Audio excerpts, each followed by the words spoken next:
Hello, hello, hello. Welcome back, welcome back, welcome back.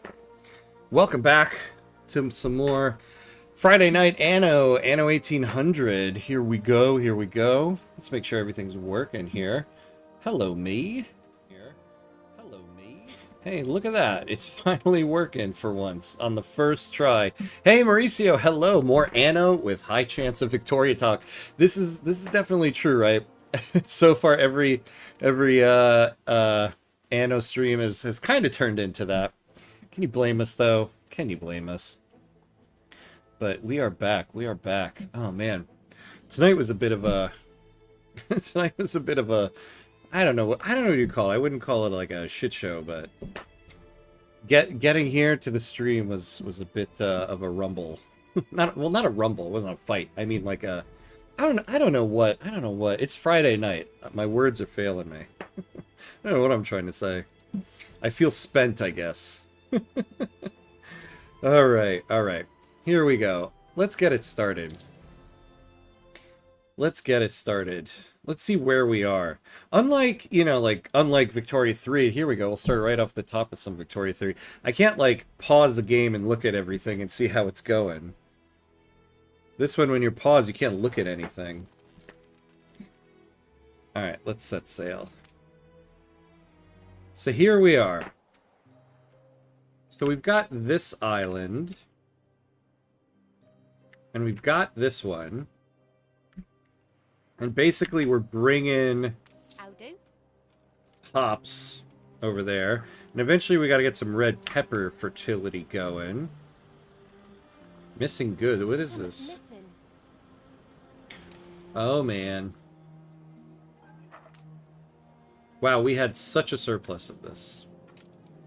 At one point, we had such a surplus of this. Oh, man. Well, man, we've dived right in. How's everybody doing tonight? I hope all is well and all is well. Yeah, look at that. Okay. We're probably going to need to stop this route.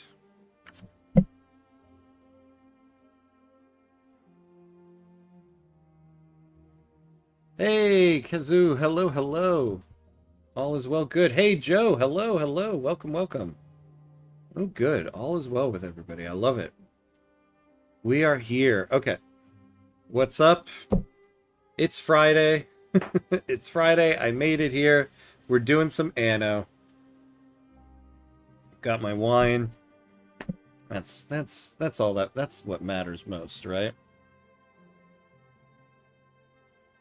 You know, I noticed I have the chat box in a random place on the screen. Guess I'll have to see when chat pops up where the best place for it is. Got some beers over here. Nice, nice. See, it's Friday. It's Friday. It always makes you think when you have a rough Friday. There was one time I was walking down the street.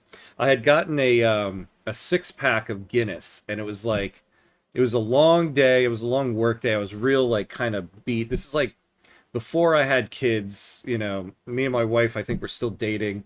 But I got from the bodega. I got my 6-pack of Guinness, and I was walking down the street, and the person at the bodega only single bagged it, and I guess it was too heavy, and it fell out of the bottom of the bag and fell on the ground, and they all shattered. And there's this guy from behind me, and he goes, "Oh man!" And I turn around, and I go like this, and he yells out. He's like halfway down the block. He goes, "Not on a Friday!"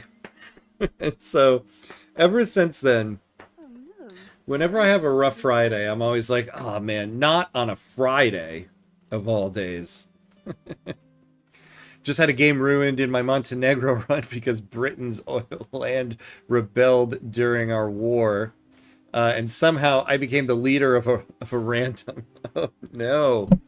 Oh no. But a Montenegro run, how are you liking it? I really want to get a Montenegro run going.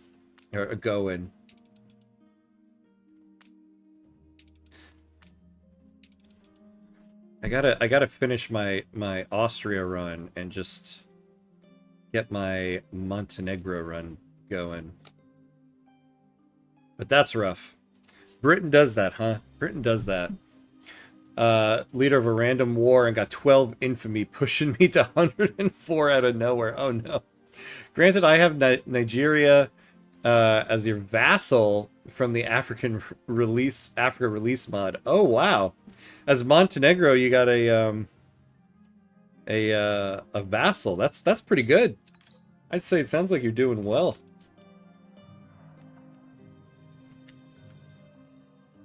Okay, we're gonna have to get these guys their own source of wool and everything. So we reached a new milestone. Oh, we got a village now. It takes a village, right? Let's get a sheep farm going and try to keep all the farms over here.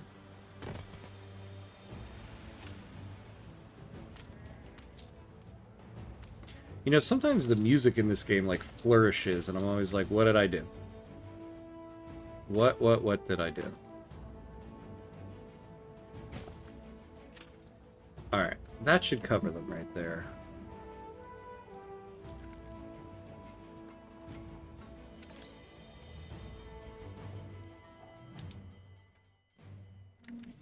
Let's see. Oh, we can do... Oh, you know, I haven't noticed. We can do slow motion mode. Alright, let's do that for a second. Yeah, look, we got a lot of people here. What do we need? Oh, we have a fire. We have a fire going. Okay. Where are the fire people? Oh boy. Oh, they're not gonna be able to reach that. Okay.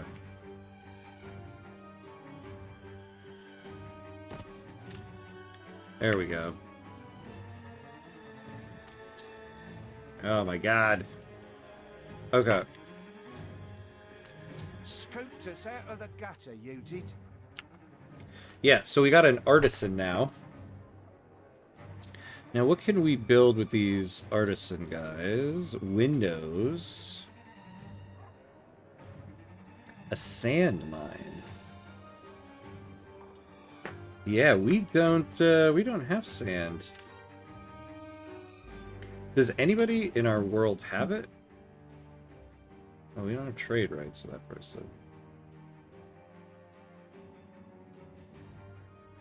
No.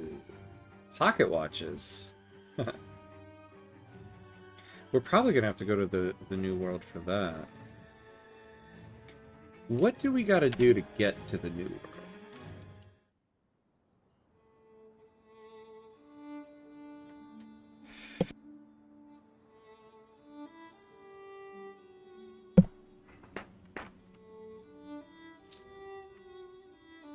Oh, no, we don't want to do these scenarios. You know, I kind of forget how you get over here. We'll figure it out. A variety theater, okay. Yes, yeah, so canned food. So we need to get red peppers going on the other island. A cattle farm.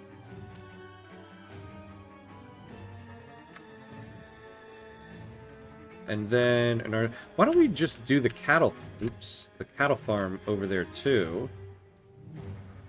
And then we'll ship everything over.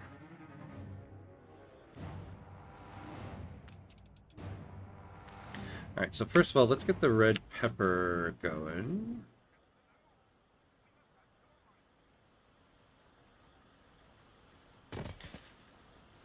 Put it there.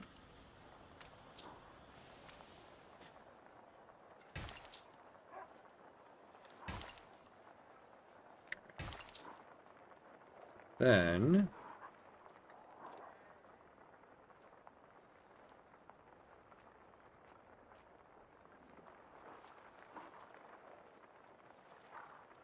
watch your fingers, lads. let's get it just perfect, because of course I have to do that. Alright, there we go. We're gonna need a more... Oh, you know, I didn't even look. I'm assuming this is looking for just regular old farmers. Yeah. Okay, so you guys start making that stuff. And... yeah, let's get the cattle farm over here. Oh. Yeah, good.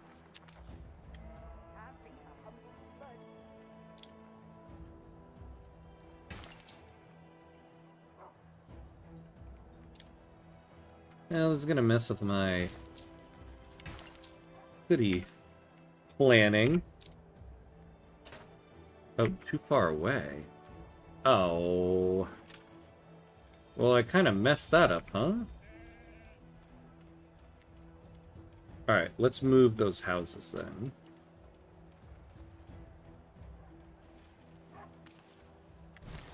We'll move you guys over here. Good to see you, Uncle. And then, yeah, we can do this.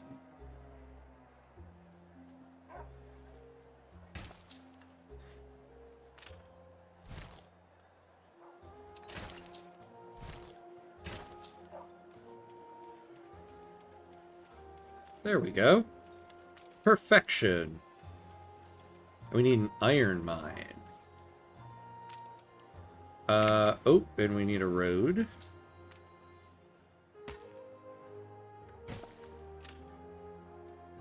So, the iron... yeah, we have iron, right? We have iron on the other island. But we don't have enough of it. Warlock, hello! Hey, how you doing? Good to see you. How's everything going? Or how is everything doing? This is gonna be one of those nights where I just can't speak.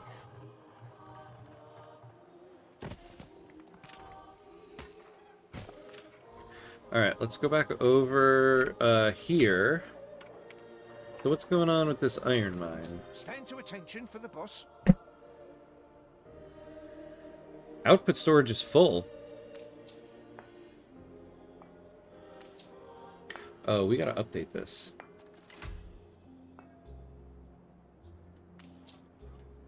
There you go. So get us more of that stuff.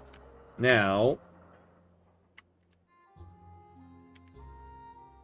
new orders? yeah, this is I'm doing good. What is this game about? Never heard of it. Ah, this is Anno 1800. It's a little old at this point. I think what, like, at least got to be like 7 years old at this point. So there's a new one coming out next month called Anno 117, which takes place in the Roman Empire. This one takes place during the Victorian era. It's basically like a city builder that deals with production chains. And so there's like a series of islands. You try to claim as many as you can. They each have like productions. So you see there's... yeah, I guess I can't put my mouse over. There's fertilities. So like on this island, we can grow potatoes, grain, and get fur. And then there's the raw materials. Then we were able to get this other island. And basically we're trying to build a city. You have different levels of pops. So this is the farmer level. So they all have like basic needs. And then as you get higher levels of people, these are the second level, the workers. So we got to make all these goods for them. And then we've just started to get our third level, the artisans. So we're trying to get canned food together to fill their needs. And it's basically just like build an empire. And then these are my competitors. I have these three people as my competitors here. So that's kind of Anno 1800 in a nutshell.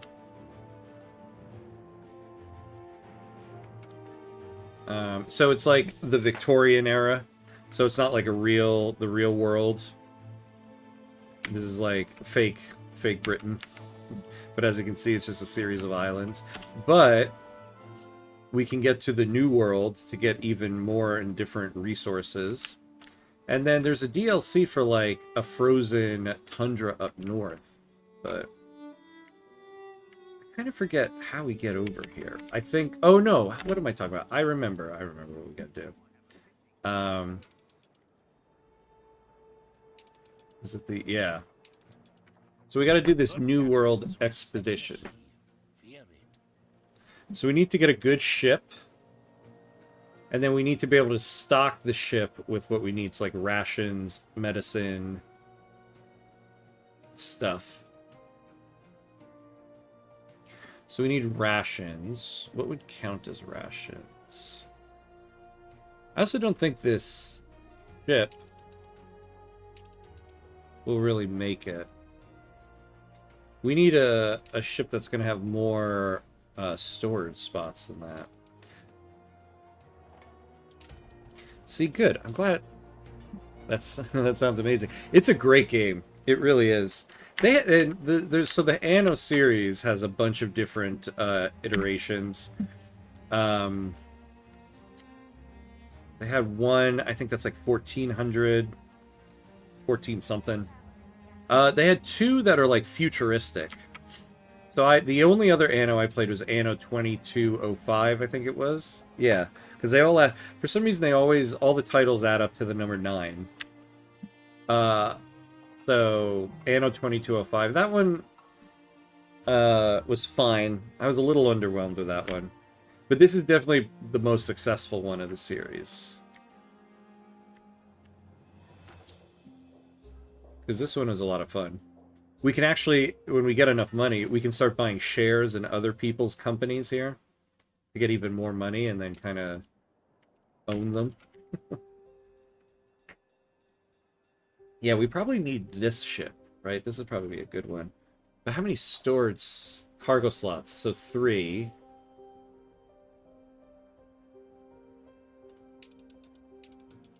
So we need to get enough rations, some medicine.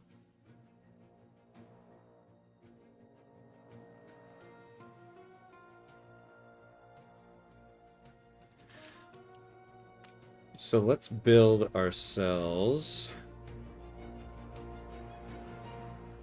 Do we have enough for this? Yeah, I think we do. There we go. Alright, so let's build that up. So we're starting to... At some point, we should start getting... Peddlers say there's nowhere to take it. Oh, whoops. Yeah, first of all, I need to put a road here.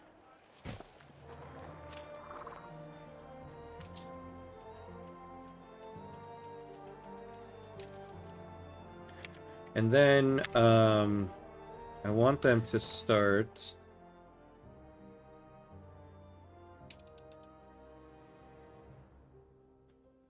Oh, we're selling that stuff, huh? Okay.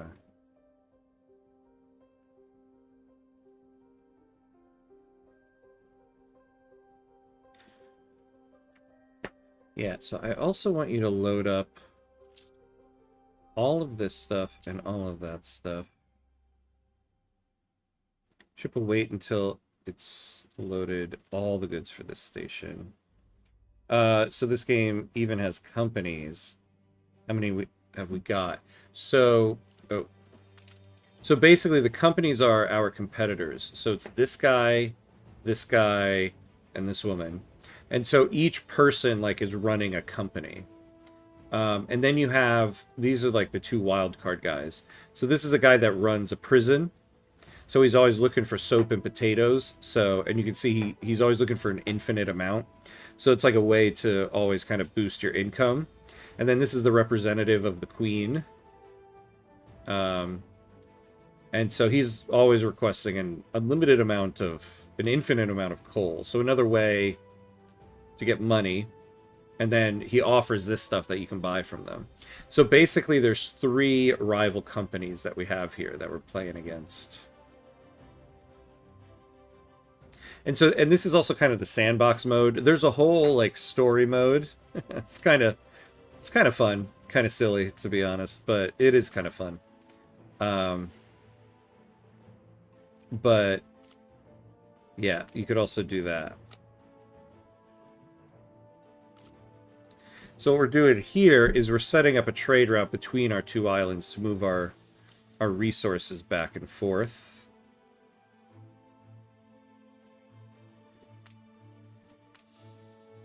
There we go. And then we have this trade route. Since this guy's always looking for an infinite amount of soap, we're just trying to keep our income up by making as much soap as we can. Speaking of which, how is our soap production doing?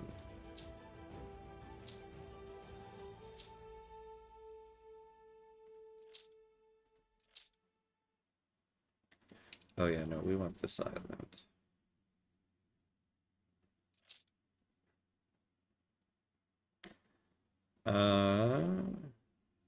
Not a lot of productivity. Okay. What's wrong with this? Full output storage. We're all full up. Really? How much fish do we have? I wonder if we could sell some of that. Is there anybody looking for fish? Probably not. Who would want to buy fish? They can all fish. Okay. So... Better check on my little ones. let's lower the productivity here. It'll make people happy.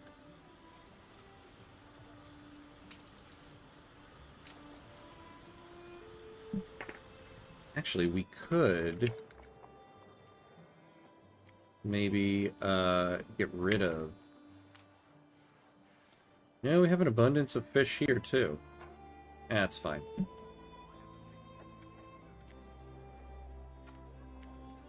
Now, we need to start getting more artisans. Oh, the sawmill. Oh, are we out of...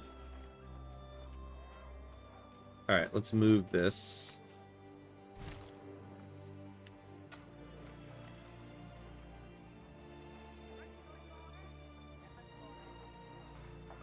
Yeah, let's just move it here, get up the rest of these trees. Might as well. Let's go back to the artisans here. Look at that. You know, this also has a cool mode where you can walk around your city. I forget how you do that. Oh. It wasn't that button. Yeah, I forget where that button is.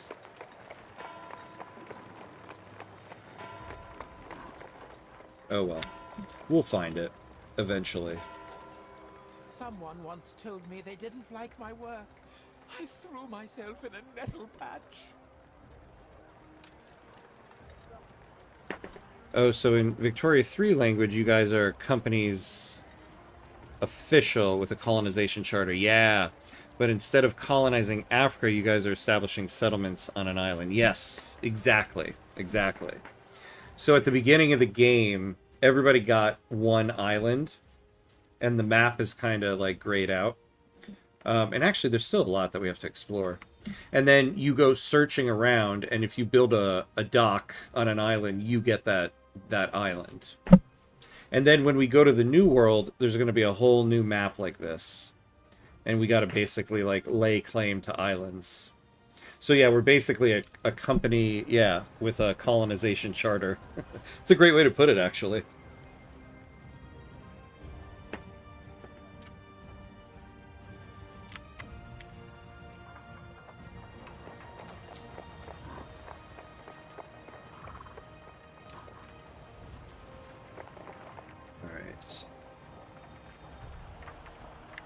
Do we have a school, right? Yeah, we have one right there. Okay.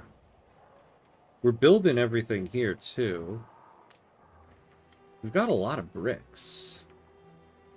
Well, actually, yeah, if we have a lot of bricks, I should be upgrading the rest of the streets. So, there's also, like I said, a logistics element to it. And so you see, like, every building has, where is it? These carts. Exhausting. So this is from the grain farm. Yeah, which is over here. And they're bringing their goods over to this building because the grain is the input here. And then the malt, they take this cart and bring it over to the warehouse. And then once it's in a warehouse, any building that is close... I think, yeah, the warehouses are, like, universal. So every building needs to be within range of either a warehouse or a building that uses its goods as an input. So the proximity of buildings, like where you place them close to something, makes a difference. And so the type of road you have is good too, because these guys can move quicker on these paved roads as opposed to some of the dirt roads we have. And so let's just, like they did to New Jersey, just pave the whole thing. So that everybody will start moving a little quicker. Since we have all these bricks.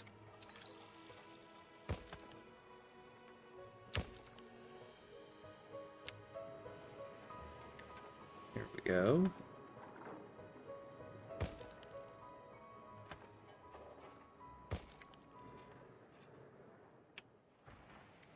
Yeah, we got everything paved over here. I think that's the whole island. Oh, nope. Got a little bit left right here. One more little cross section. All right. Look at that. We got one brick to spare. Well played, bricklayers. Oh, no. We had one more road. And of course, this is the road where some of these carts are moving. Oh, no, good. That's not a cart. That's just an animation.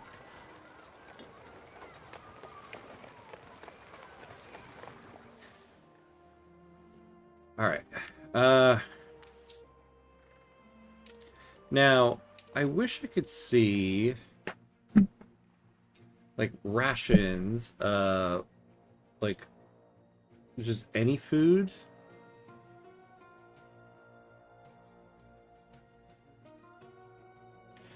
But I forget what you would need for faith and hunting.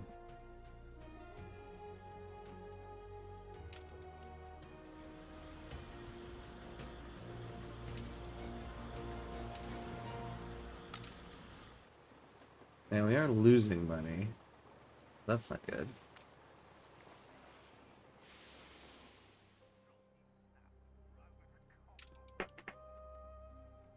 Okay. How's the other island doing now? Everybody has what they need.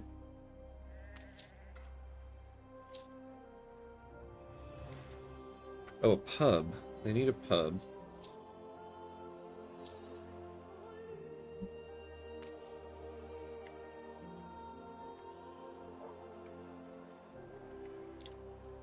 Let's see, this is a small island. This should cover everybody. Oh, but no, we should just put it like right in the heart here.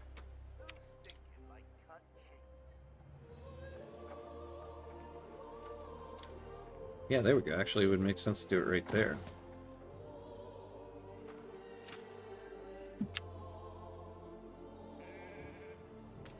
We put our love into this. Then we should do a sawmill right next to it. Oh, here we go. Perfect.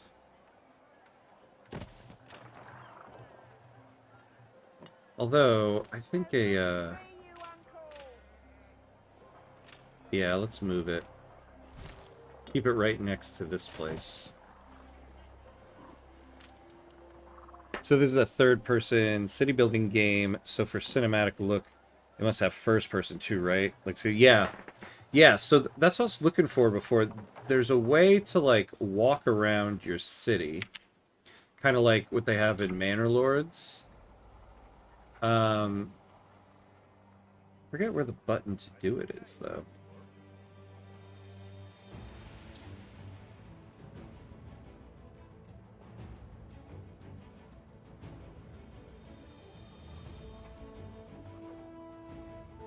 Yeah, where would that be? I did it last time. I don't think it would be any of these things.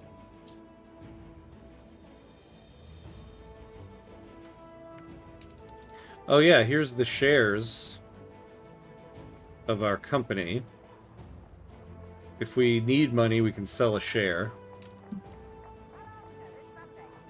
Ship constructed. Ah, good. Yeah, these are the achievements. Can't believe I can't find this. Okay, now this is actually gonna kill me. I gotta Google it now.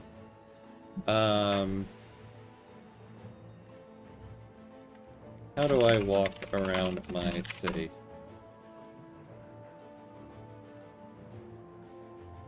Oh, because there's no button. Control Shift R. That's why. That's why. I was never going to find it because there isn't one. Yeah, so here you go. Yeah, so you can like walk around your city, look around. Of course we're gonna go to the pub. Breakfast this morning by yours truly. Although I guess we can't really go inside it.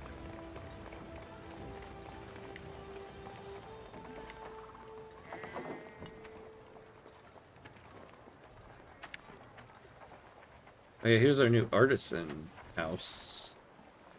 Or maybe, I think that's the artisan house. I don't know. Alright. So yeah, we have that.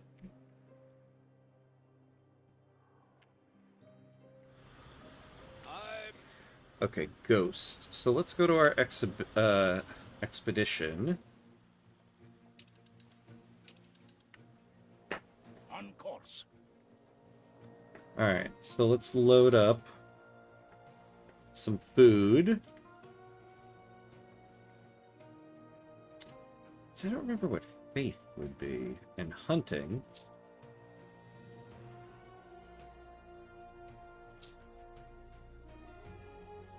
Yeah, there must be like guns that I can eventually build, right?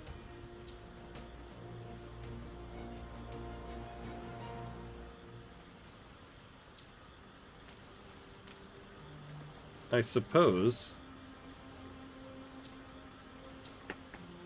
Alright. That was amazing. Yeah.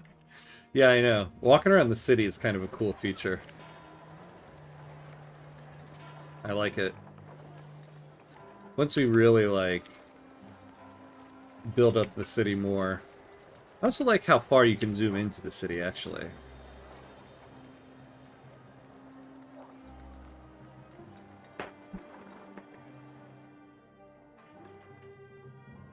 But yeah, there's a new one coming out set in the Roman era. We can't shut the storeroom door. And that one's supposed to be really cool. There's a demo for it out. I played the demo on stream a couple weeks ago.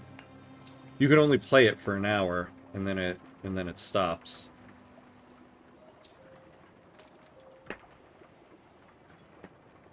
So we need the artisan kitchen and then the cannery. Ah, okay, so we need like 75 artisans for this. Ah, but we need glass.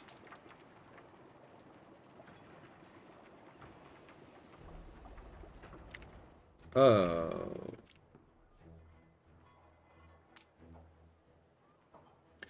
Oh, this is a harbor area thing.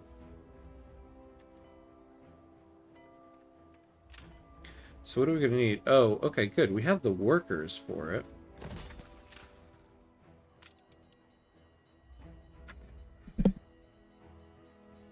Yeah. Apologies, I keep sneezing tonight.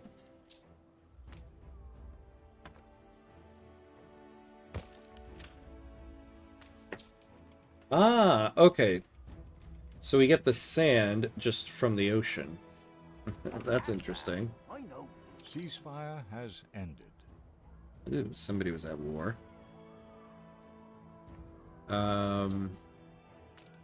Okay.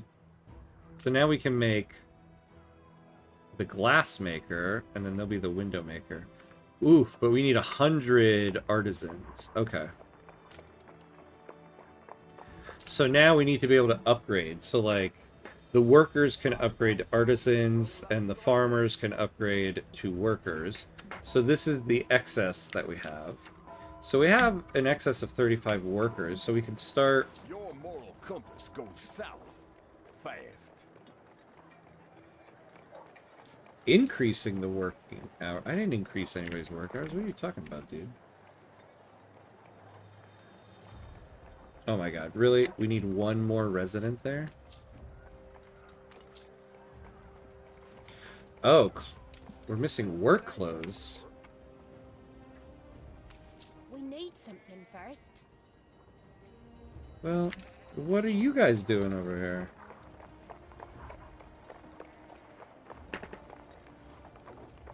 Stores grain as fodder for your farm animals, increasing the farm's productivity. Oh.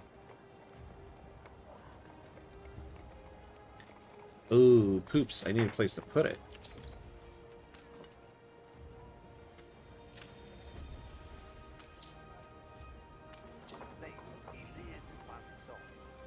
Oh. Now we don't have enough bricks. No, she better don't. That is an excellent screen name. Hello, hello. Good to see you. Hey, my guy. Hey, good. How are you? Good to see you. I always appreciate a good screen name. My wife tells me I'm showing my age by calling it a screen name, but I never know what else to call it. Just saw this for $6 and figured I'd give it a try. Yeah, good. I know on the Ubisoft store, it's like, yeah, it's like 90% off. Because they got the new Anno 117 coming out next month. But yeah, this game is a lot of fun. It's a lot of fun. Have you actually been able to start it up and play it yet? What do you think? How are you liking it so far?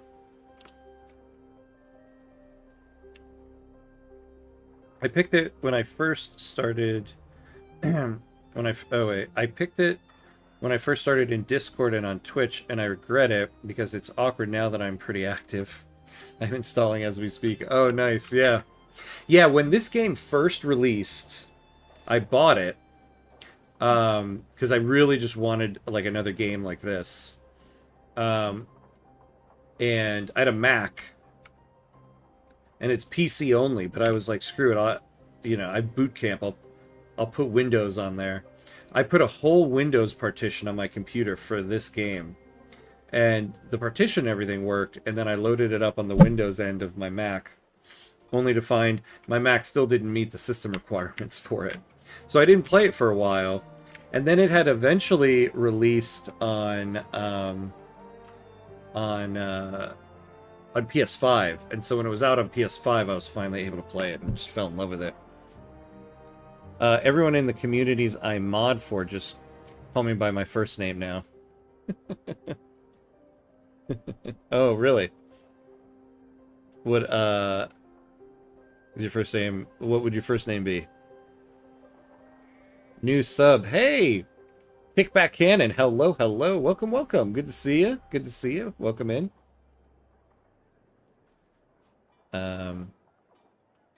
Oh damn, that's commitment. Yeah, I don't know why I was so committed to playing this game that I knew nothing about when it first released. It still didn't work though. That's why I'm able to play it on my computer right now, because way back when I bought it on the Ubisoft store, which also, I don't know why I bought this on the Ubisoft store back in the day and just not on Steam. So I had to install the Ubisoft store just for this one game. I've been game bored, so I figured why not try it. Yeah. Oh, it's Brad just saying. Oh, nice. Well, welcome, Brad. Yeah. Yeah, I kind of forgot about this game for a while, and then a couple weeks ago on stream, I played the demo for the new Anno 117, and then remembered how much I do enjoy the Anno series. But you can only play the demo for an hour before it stops working. And so on the stream we played for an hour, and I was like, oh damn, now I want to play an Anno game.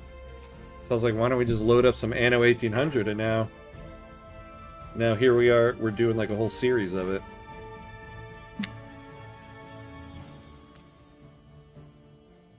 Okay, how come we're not getting any beef? Like, what's this? What are you guys doing here?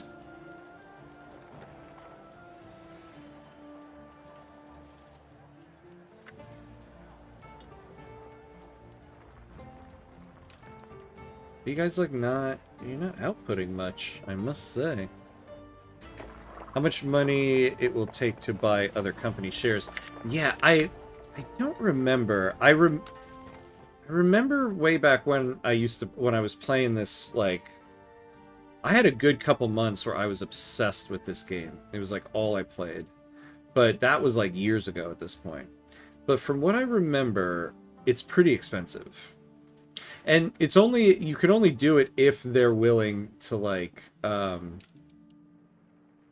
if they're willing to sell it. Because they have to be, like, needy in order to sell it.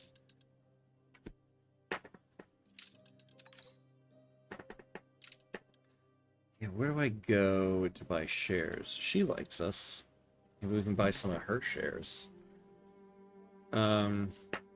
Maybe it's in the screen for our shares.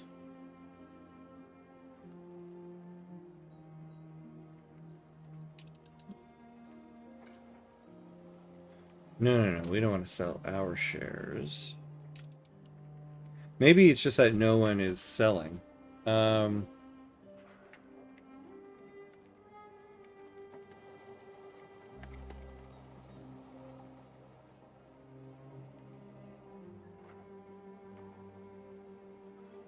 So click on an island. Yeah, here we go.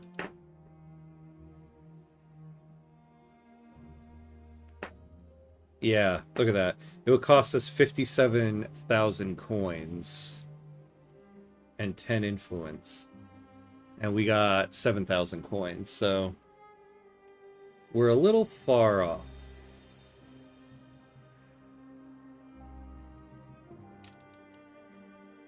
How about this guy over here? How much does yours cost? 110. Damn. I think he's doing very well. And then the other guy, 121. Wow. Let's see what his city's looking like. Damn AI. Look at that. His looks much better than mine. We should go to war with this guy. Oh, we're short on farmers. We need some farmers. Alright, let's build another farmer residence.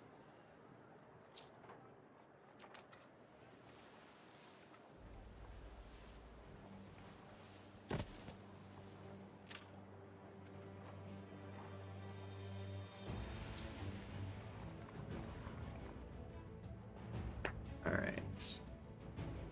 Oh, I actually don't have any soap because we're selling it all. A little carousing in order.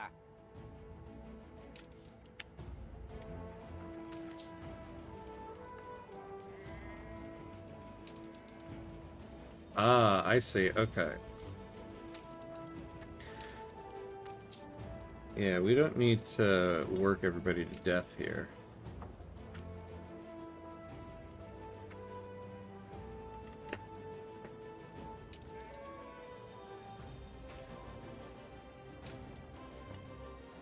Actually, we kind of do. We kind of do, actually. An artisanal comes here to catch a spot of bear. I says what? Don't they have bear where you come from? Alright. I don't want to, like, just build another one, but I think part of the problem is we don't have enough wool coming in. Actually, we're building some on the other island. How are these guys doing? Oh. Does that mean you guys are upset?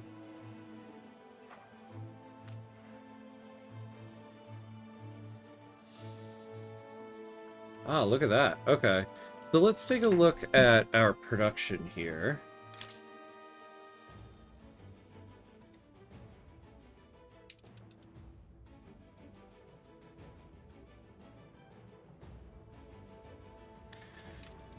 So maybe we can... Let's look at our trade route. So load up all that stuff and some clothes. We'll load up like...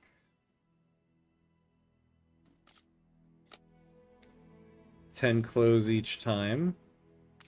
And then unload it. Yeah, there we go.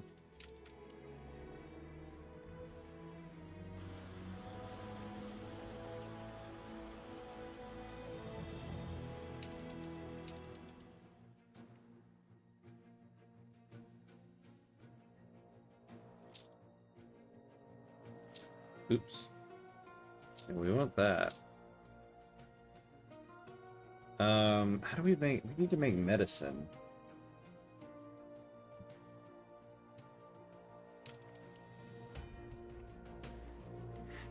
You know, we have a church. I guess we gotta advance with the artisans a little bit.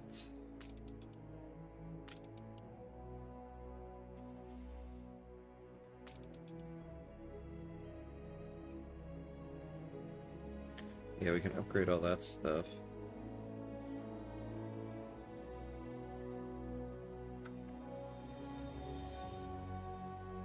Alright.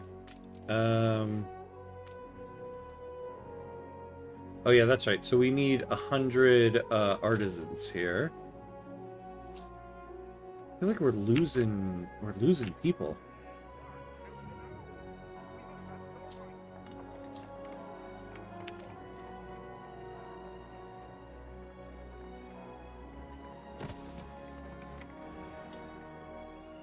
Alright, let's start expanding out this way.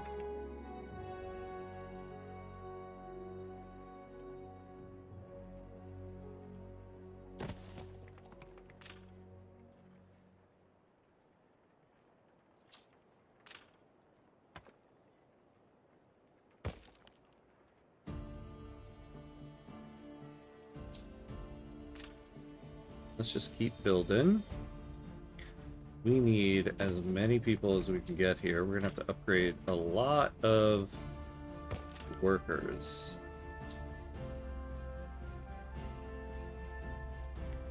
Alright.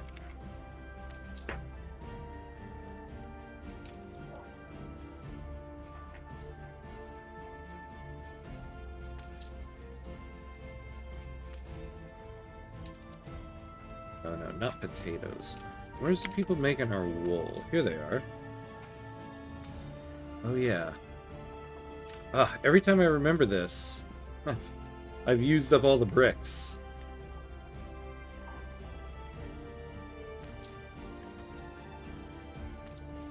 The sawmill. You know, we don't need as much from you guys.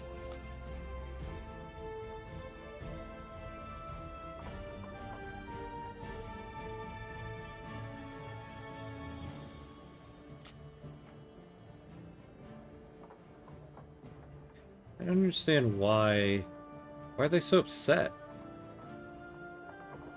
Oh, this is just everybody. Okay, so yeah, let's lower... You guys can slow it down a little bit.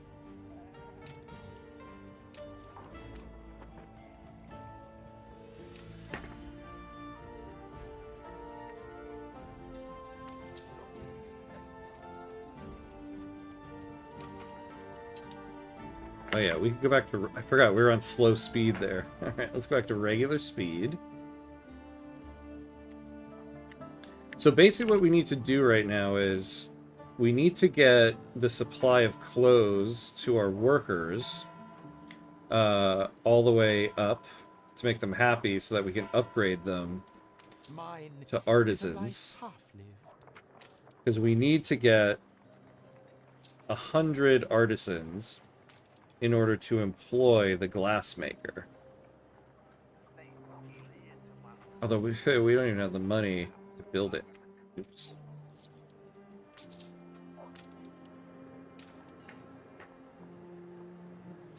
I wonder how much soap are we giving these people? All right, let's bump that down because we're not making enough.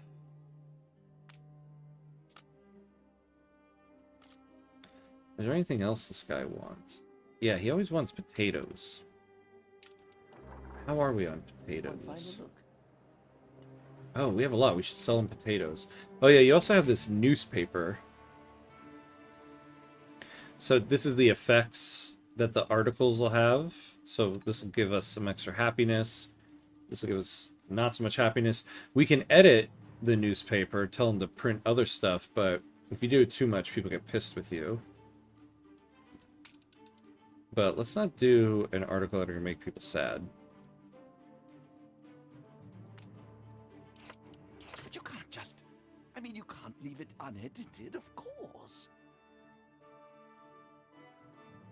Yeah, there we go. You are happier than you think. How unexpected. Yeah, she doesn't like us because we're using propaganda. Please. Alright. Let's add potatoes. No, not 50, but...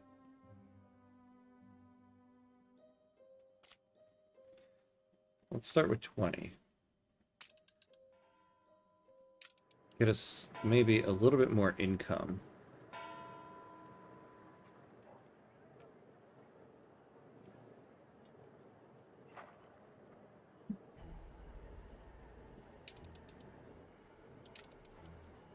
How's the other island doing? Thank the ickle bickle barn mice.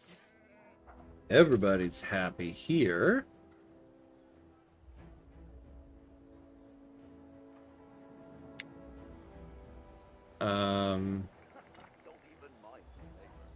You guys got a lot of clothes here. We need to be sending more. So let's send like...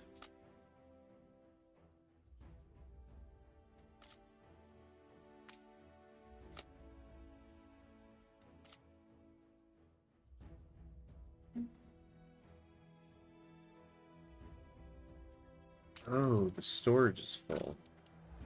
Alright, hold on. Can we upgrade the dock? We can.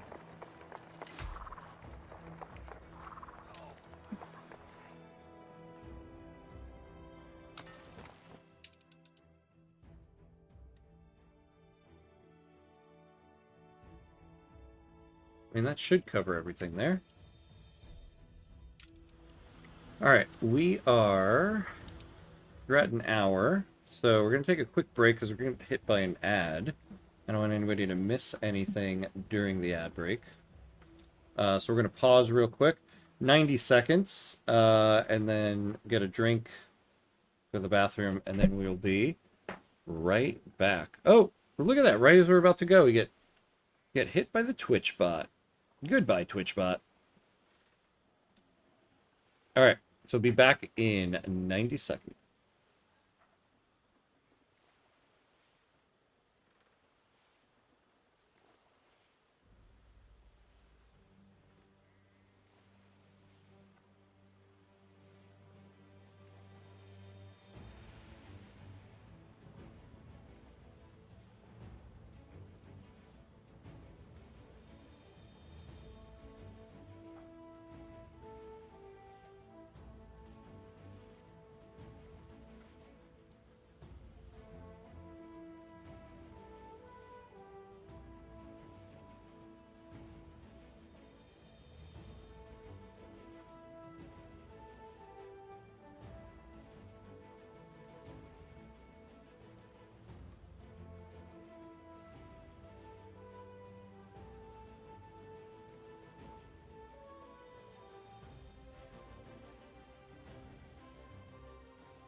Alright, and we're back, and we're back, and we're going, and we're going. Let's do this.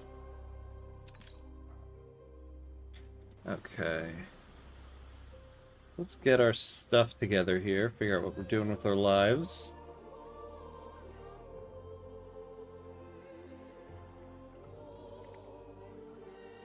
Stations. Yeah, we still haven't fixed our income here. Whoa. Okay. We have got a lot of people now. Proper job.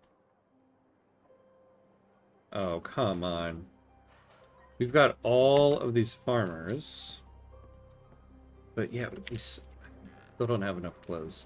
This is killing me. I don't want to have to build more of these things. I guess, why not? Like, we have all this people. Okay.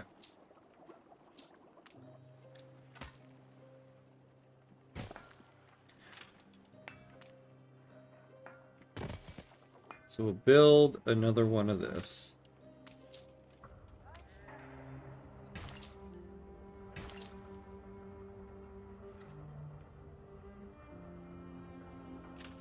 Actually, yeah, can we put this, like, right here?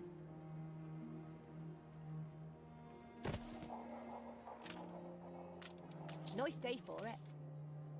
Competitors have agreed a peace deal. Alright. You keep us on our toes, master.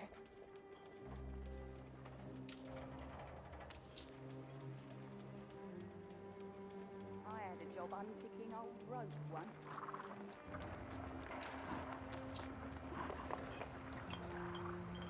Oh yeah, I should connect these roads.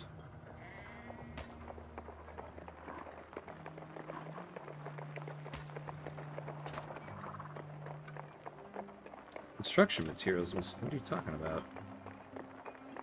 Oh, we're in debt. Ruh-roh. That's not good.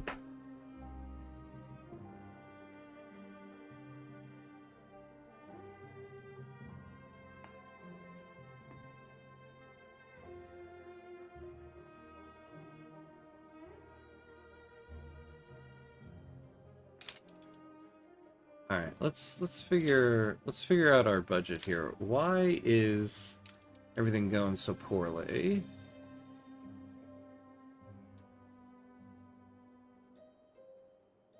Oh, look at that. Okay, so we're paying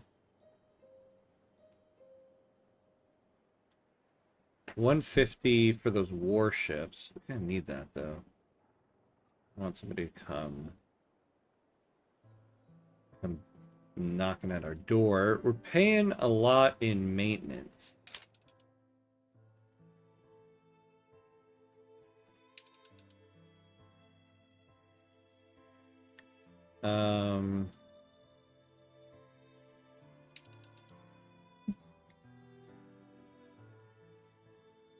Okay, so we definitely could cut back on some of the fisheries.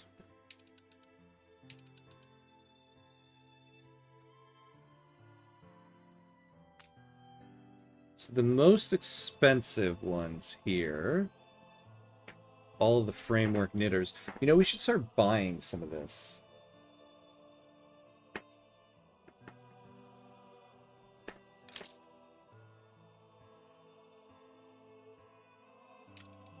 I think we have an abundance of fish.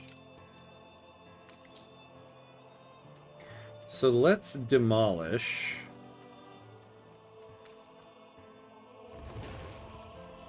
Alright, so that now we're gonna save some money.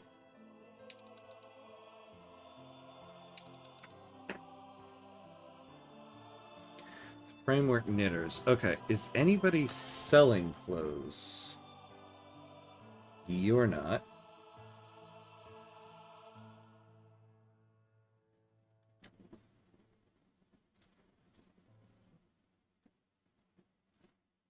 Damn, okay. Yeah, look at that. Okay, so Yeah, why don't we do like 50?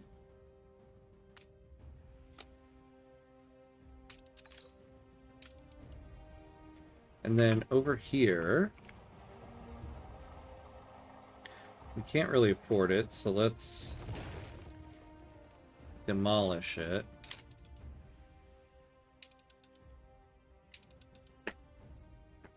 The brewery, the steelworks. See, we need all these buildings.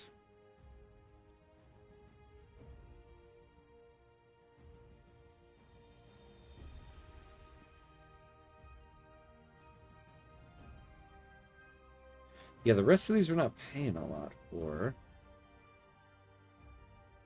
We're just not bringing in enough money.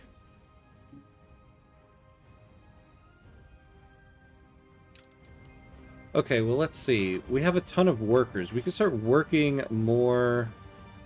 Oh, coal. Oh, yeah. These guys are always looking for coal. So what we're going to do is we're going to start selling some coal.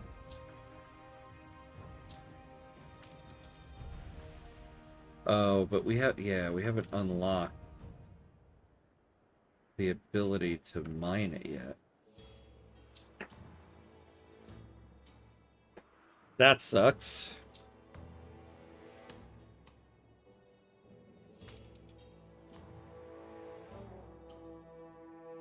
Oh, the charcoal kiln.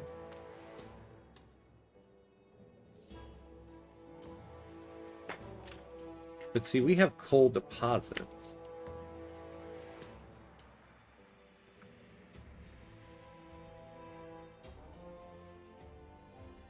Yeah, we got a lot of oil here. Yeah, here are the coal and iron deposits. What about iron? I can't believe nobody wants to buy iron.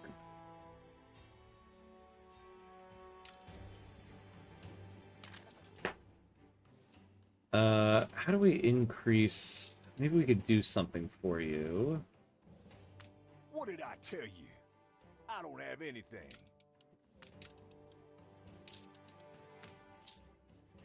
Ooh, here we go. How magnanimous I am, giving you work.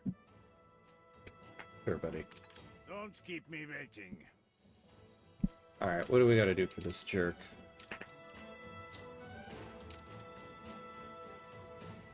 Deliver his greasy clipper? Okay. Alright.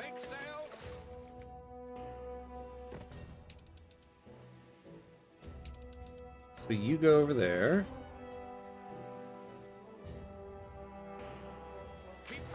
Oh, actually, yeah, you're gonna be slow as all hell.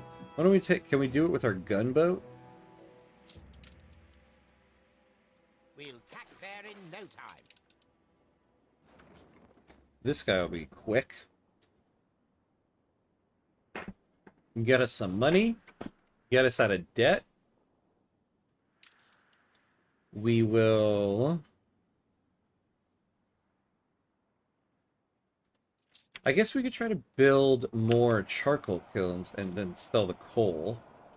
Look sharp, the governor's here.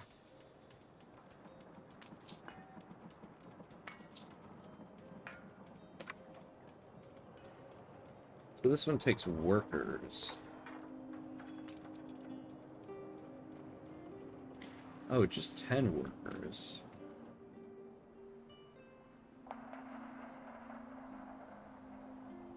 Alright, yeah, let's put you here. So that we can get an abundance of that stuff. And then sell it to the crown. Sell the excess coal.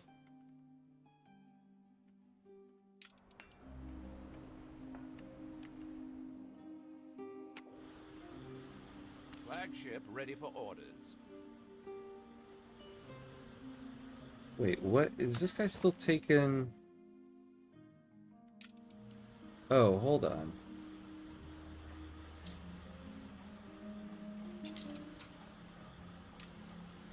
Oh, no wonder this guy was having trouble.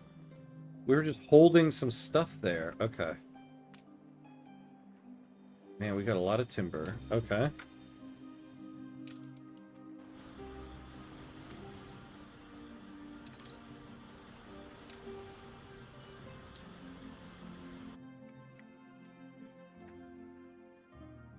Should make more hops. Yeah, we have the workers for it. Copper and iron.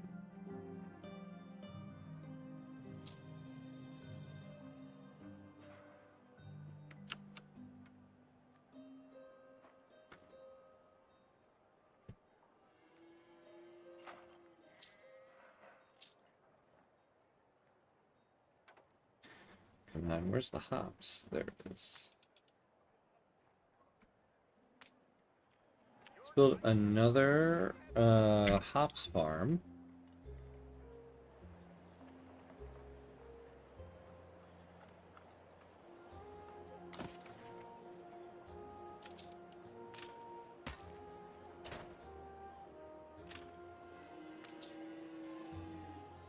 Oh yeah, yeah. We have no money. I forgot about that. I shall never take the wonder of discovery for... Yeah, yeah,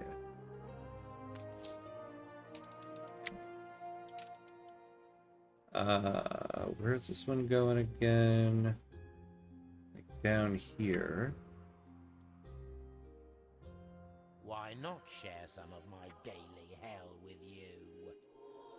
Offers you a destruction quest. Contraception regulation? What is this? Sure, we'll do that. Tiny crack of light. Yeah, we got another gunboat. Prepare to fire. Yeah, you should be able to do that.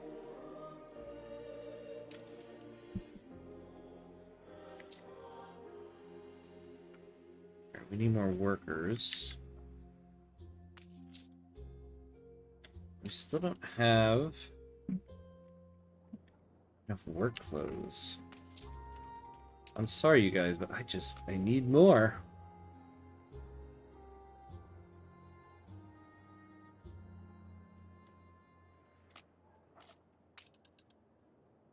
Gonna have to up that stuff.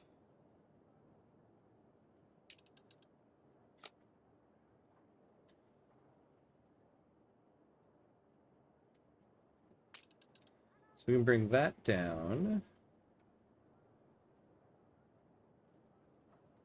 I think we have plenty of, like, log. Oh, no, we don't.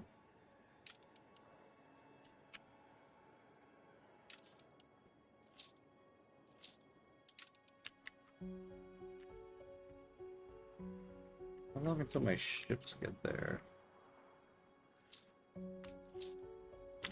Oh, there's ours. Alright.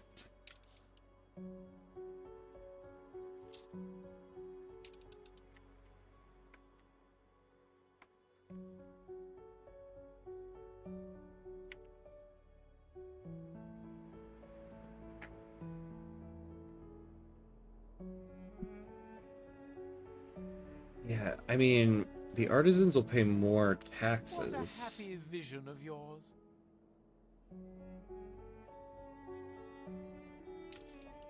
We just need more of them.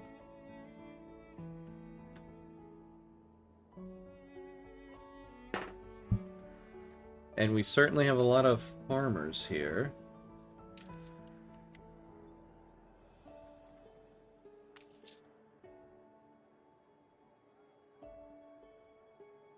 Alright, so that's starting to go up.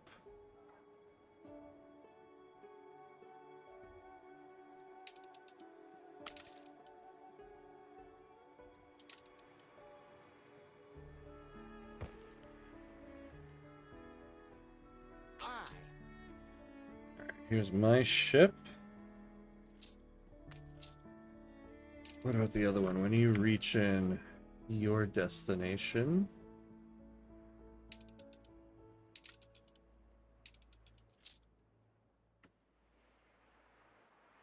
Ooh.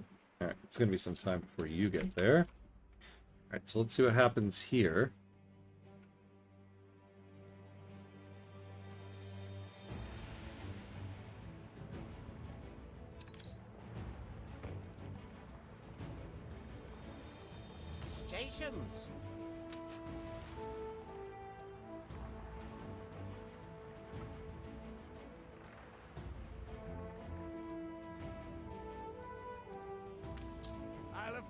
finished at this rate.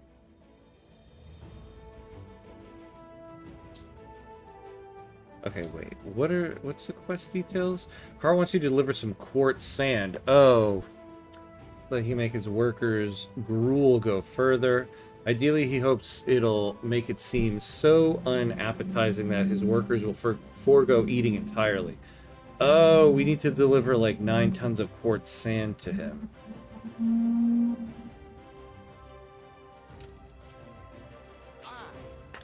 Alright, sorry, ship. You sailed all the way over there for nothing.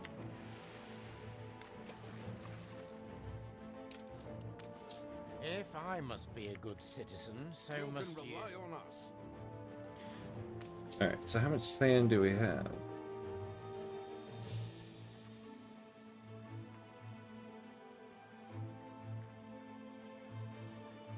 Frigate first class.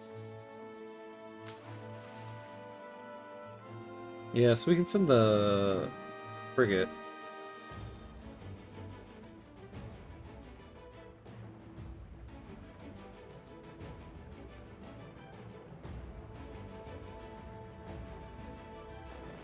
Oh, you know what we should do?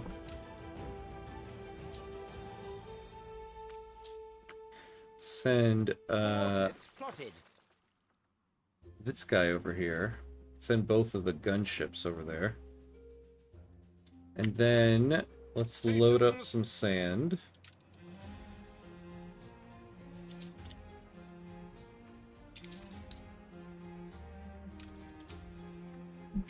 How much is, like... I don't get the amounts of stuff. Like 9 tons. How many units is that? Let's look it up.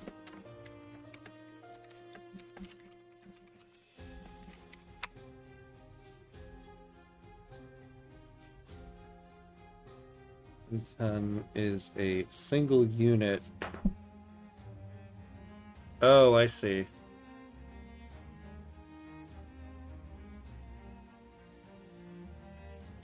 Oh, okay, so that's basically 9 units. Okay. Well then, we have an abundance. Frigate first class. Yeah. Do we really have to, like, load all of them up? Oh, I see.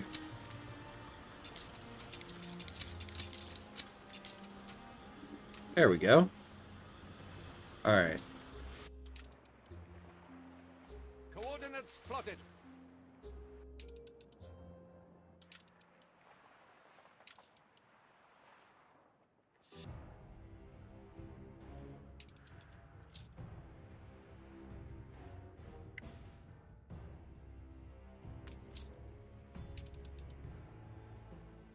So that one's almost there. Where's the other one? Ah, you guys actually are not that far from each other.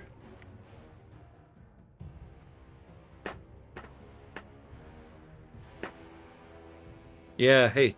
Thank you, yeah. Abilene. Yeah. 9 tons is 9 units. Thank you. Yeah, I just looked it up and realized that. I guess that makes sense. I was like, 9 tons. Do I need, like, a conversion chart here? Luckily, I don't.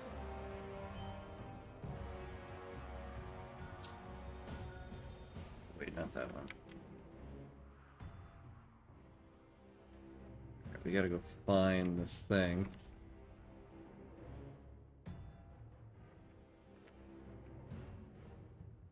On our way. Keep these guys closer together. They should be able to catch up to this guy. Oh, I keep clicking the wrong one.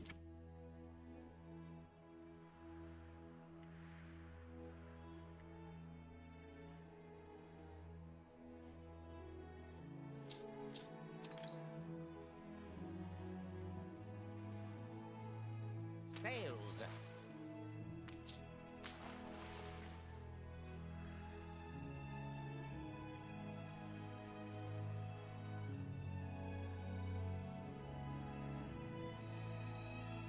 Certainly hope these gunboats can... 2 of them can take out a... What I assume... Yeah, it's a frigate.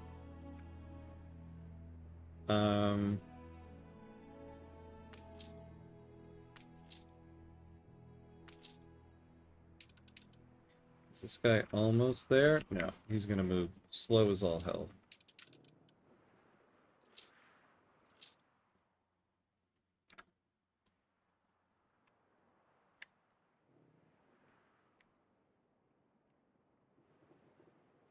Clearly, one of you guys is the overachiever, and you're the slacker boat.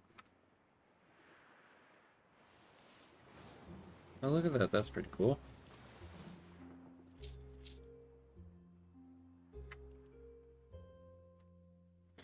Alright, I think we're catching up a little bit.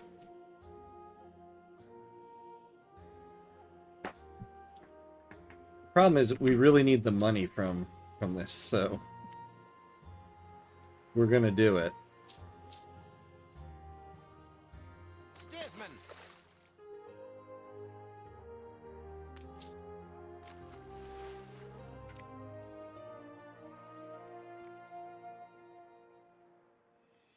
Or behind's the other one. Alright, there we go.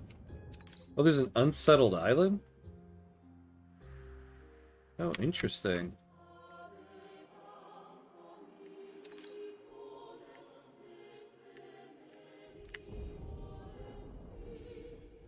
Ah, look at this island.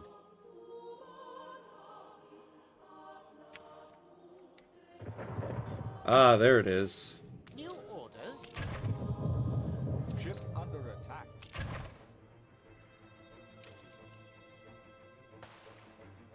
Alright, how far behind are you? Get this ship.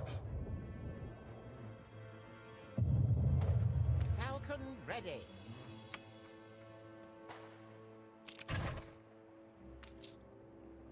Give them all we have.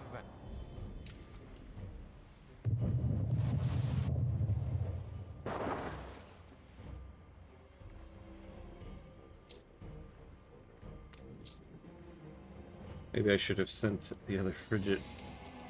I mean.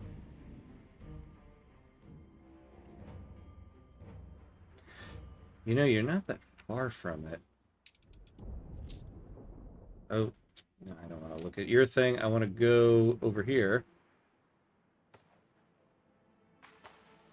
Actually, no, they're doing okay.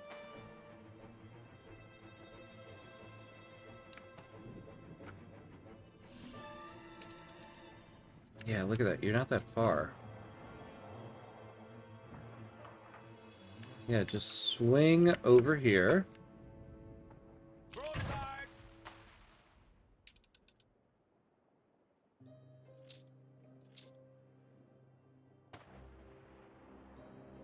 Oh, actually, no, they're doing it.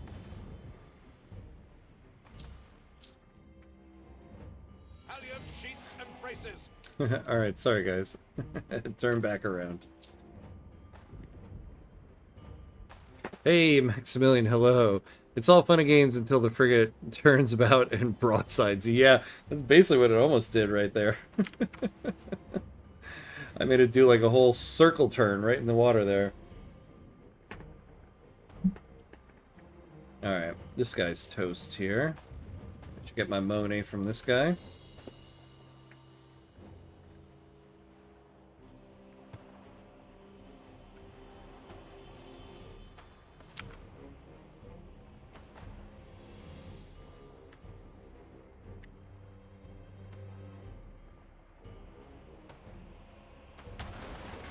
There we go. Proof of destruction. Ready?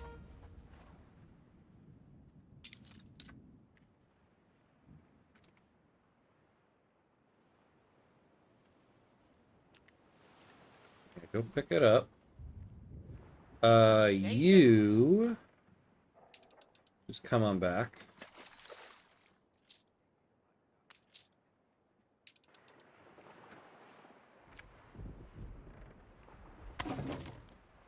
You got it? Okay, cool. And then you come deliver the proof We'll right back there there. in no time. Okay, and this guy's slow and steady. We'll get there eventually. Alright, how we doing, people?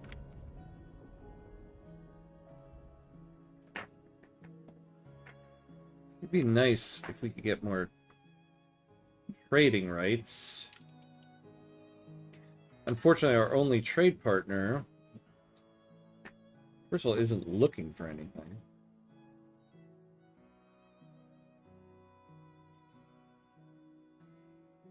Ah, well, she's offering work clothes. Problem is, we don't have any money. If we had money, I would do that. We are almost there. We just need a little bit more.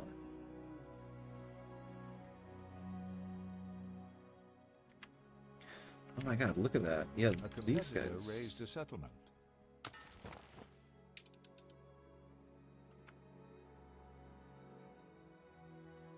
So do like another...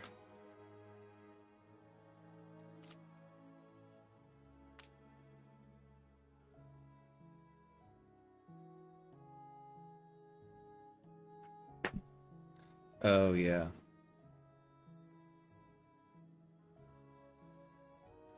Oh, that's the problem. Yeah.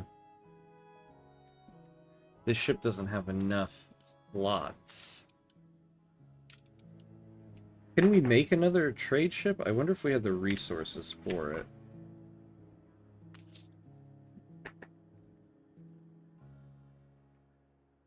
Oh yeah, we got plenty. Okay. Yeah, make another schooner for us. And then you could be just our, like, clothing schooner.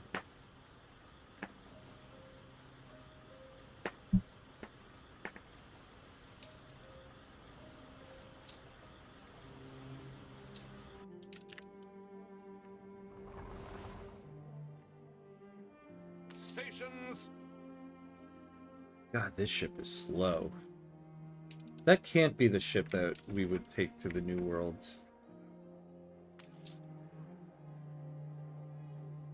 Yeah, it's got to be a clipper ship, right? Ship of the line.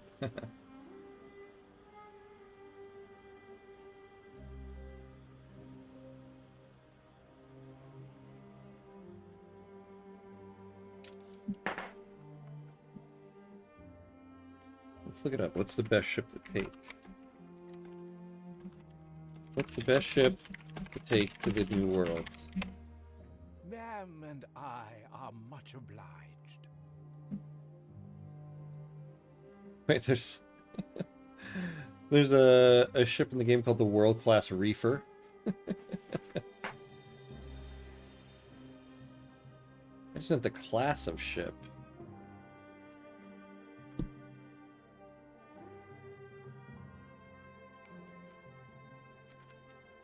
Yeah, cargo ship. But we don't have the option for a cargo ship, right?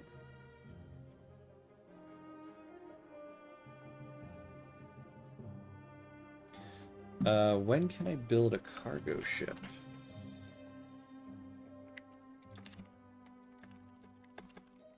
I kind of wanted to get to the New World in this episode. Reaching the engineer population. Well, poop on that. Damn. Alright, well, we'll get there. We'll get there eventually.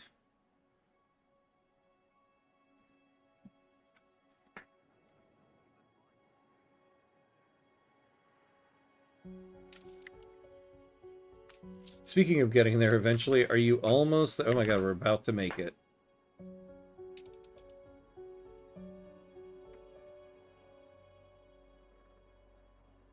She's got a bunch of money.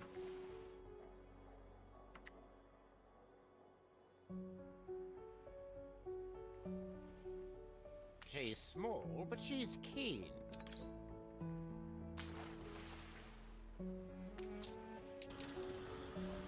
Alright. Keep her constant!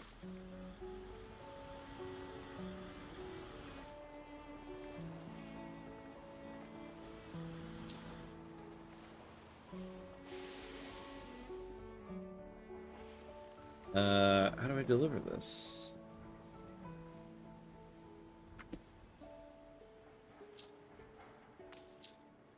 Hand it over, nitwit. Oh. There we go. Ready That was to rude. bail me out. I see another biscuit. Now watch as I rake it all in. Alright, So, good. A law abider. Okay, so let's figure out what that contraception regulation is. So you come back over here. Braces.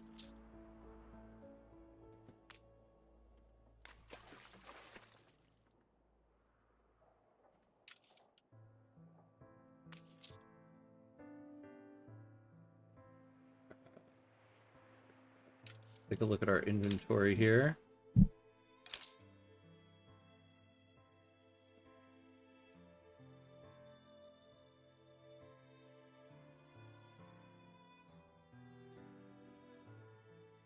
Wait, are we using this thing? The Weaver.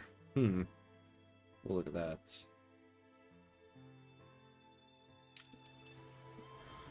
Aye, aye.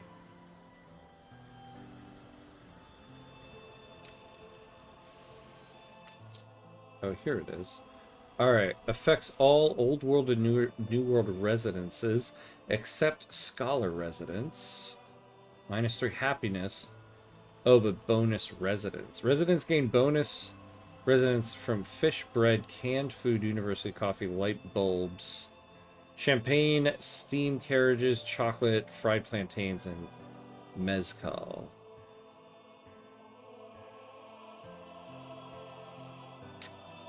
Yeah, I don't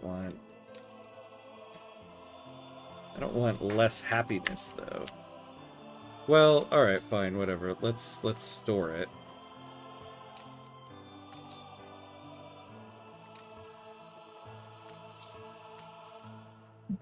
Why can't I select my damn ship?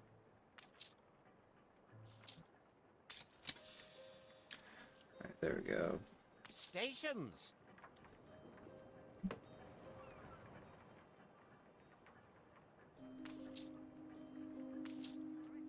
All right, you go out over here. Get away from there.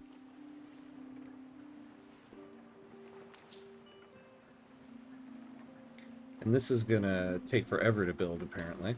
All right. Sounds great. Means a lot to Arn. Oh yeah, so now, what are we using here? The baker... Huh.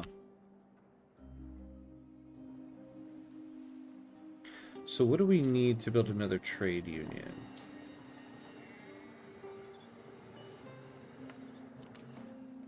Yeah, let's build you right here. How's about a little gathering in Oh, overlapping radius, damn. Damn. Busy season.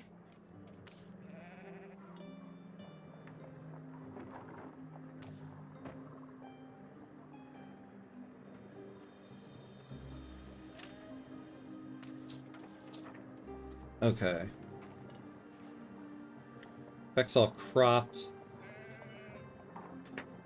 Affects pig farms, rendering works, soap factory, slaughterhouse. Oh. So we are not... Okay. We are not utilizing everything properly. Tickle me feet.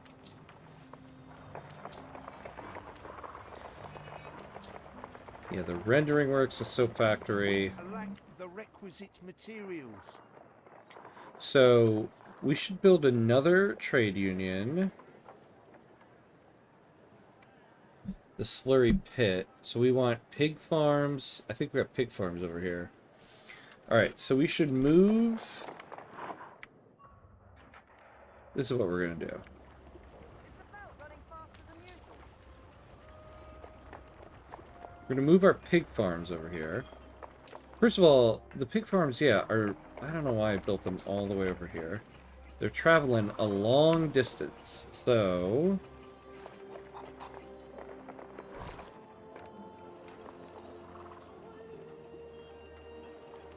Here we go.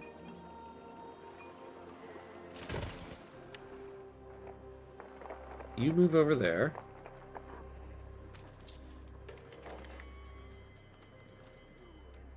Pig farms, rendering works, a factory, a slaughterhouse.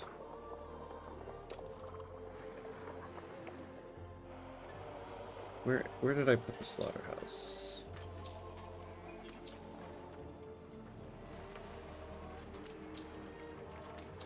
I must have been drunk when I was placing all these things.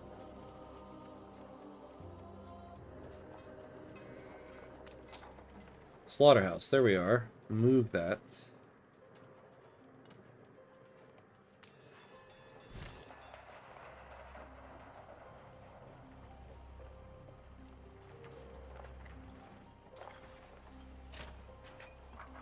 Actually, we're gonna move this.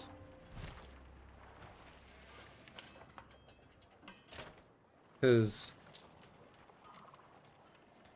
yeah, it's taking grain. So we might as well move it over here.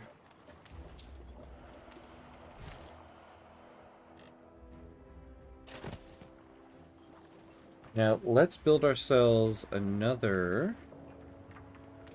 trade union right here. Yes. And then we're going to move this thing.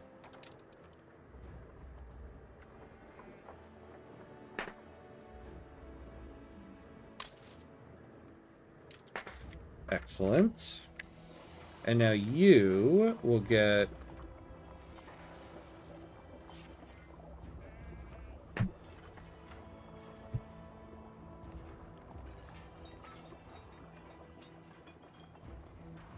Alright, well I do want you there, but... There's a human in you somewhere. Oh, whoops. No, we want the baker there. It's that thing. Yes, there we go. And now you help what? The framework knitters, the sheep farm, the linen mill. So let's put...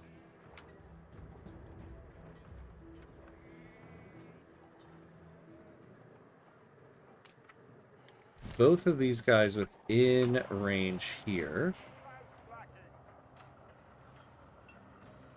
Let's leave a road in the middle here.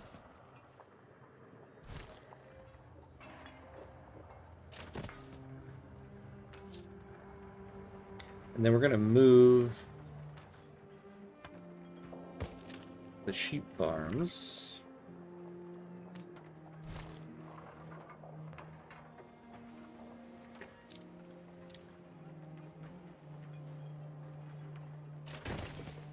Yes, right here. I love the strategy. Actually, wait.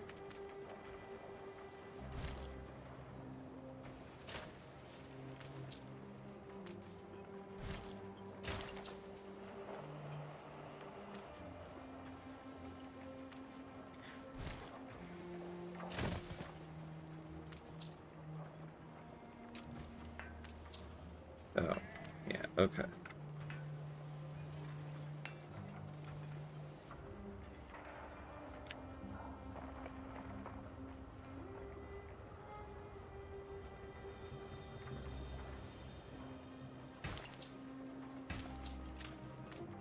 Alright, there we go. Let's get this road up here. And then we'll move the other sheep farm over there.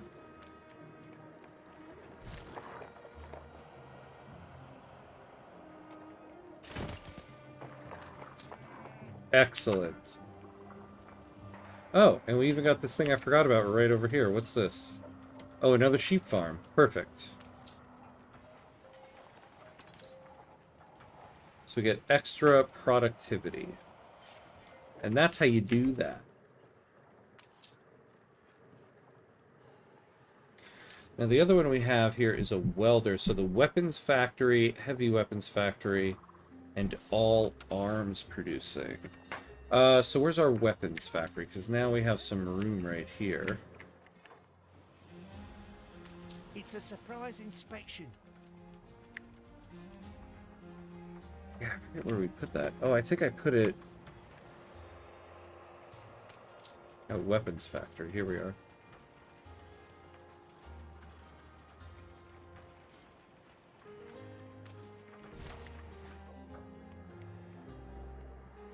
Excellent.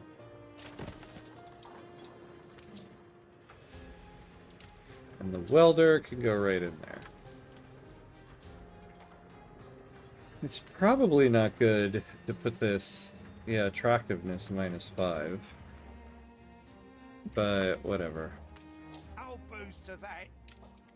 Ah, look at that. Look at that. We're almost there. We're almost back to where we need to be here.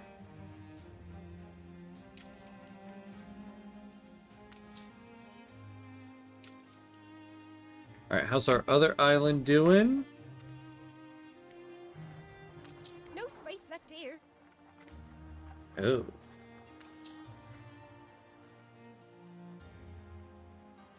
Oh, we need 15 bricks. We can probably start transferring some from over here, right? Okay. So now...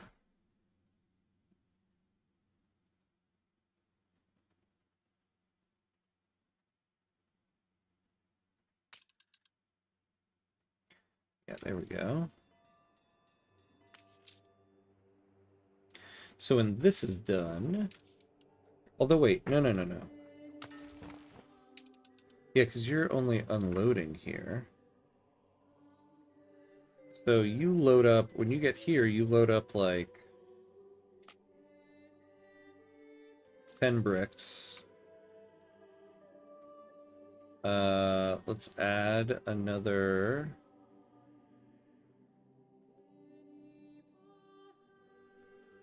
And then unload them. Perfect.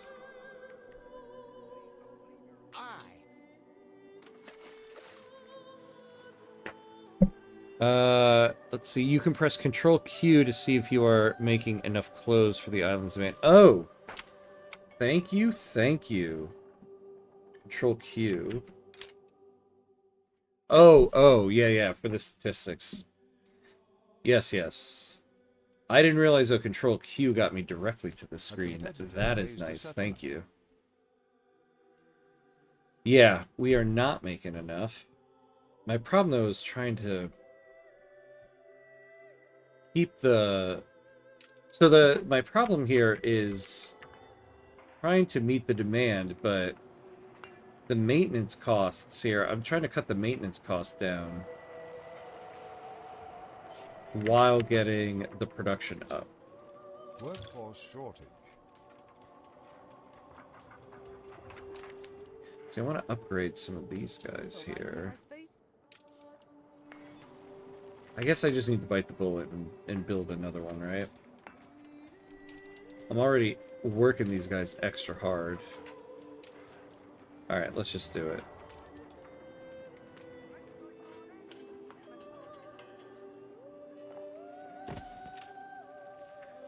In the finance screen, you find most of your income comes from houses. Yeah. Yeah, the income...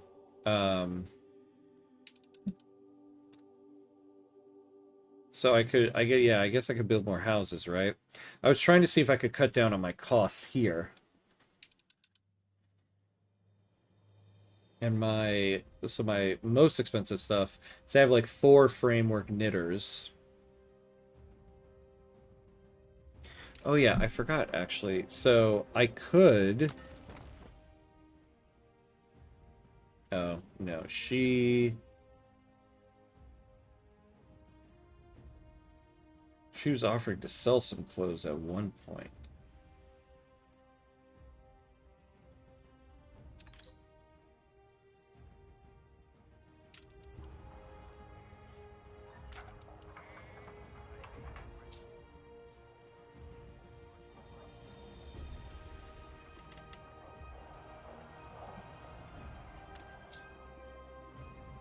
Ooh.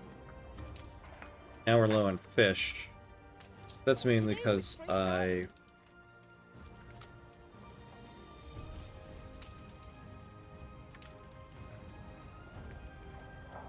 Now we'll be okay with it.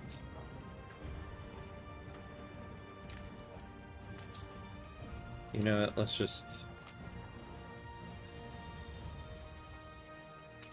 go back to regular productivity.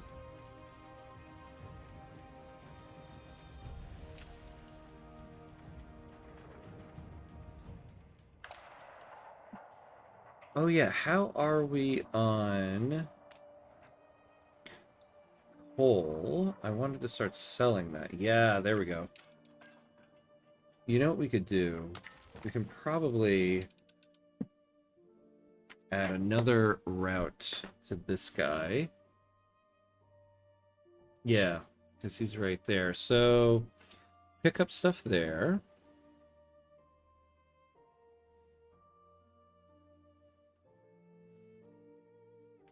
Yeah, pick up stuff there. Bring it back over here. Pick up that. And like 50 coal. Delete this. Go over here. Unload the coal. And then go over here. And unload the bricks. And that'll probably give enough time for this stuff to build up so we can actually have a decent amount.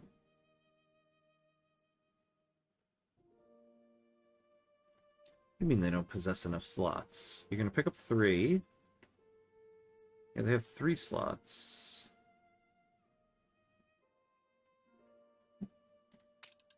Yeah, you'll be fine.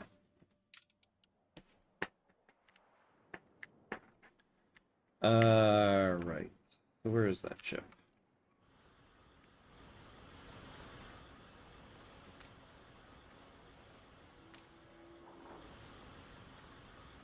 Look at that. We still got a ton of clothes there. Oh, I forgot.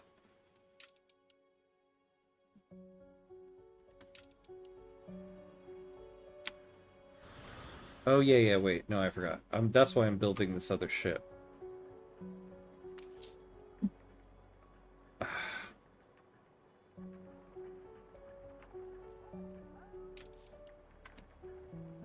Damn it. Damn it. Okay. Ready? We'll just start using you, the independents.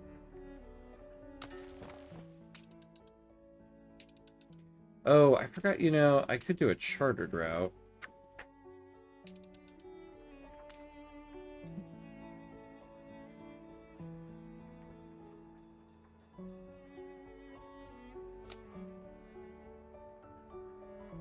Move 50.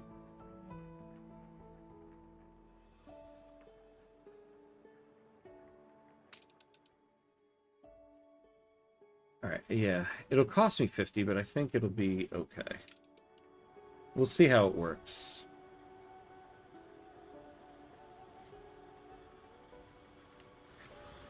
Yeah. Each column is a slip shot, a ship slot.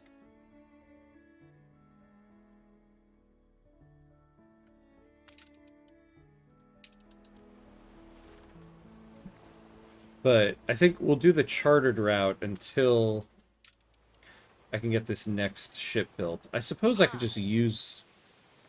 I should just use one of the gunboats. Oh, I see what you're saying. Oh, I see. So I have to use this slot. Okay. I get it. Thank you. That makes sense now. Yeah, and then get rid of that. I see. Okay. Then unload.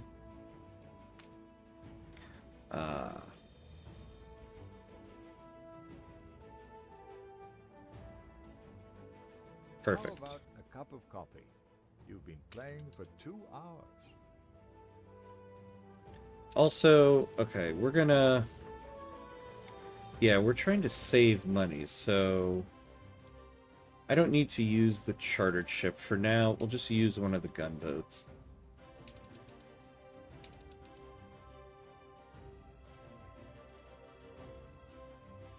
Load up the clothes.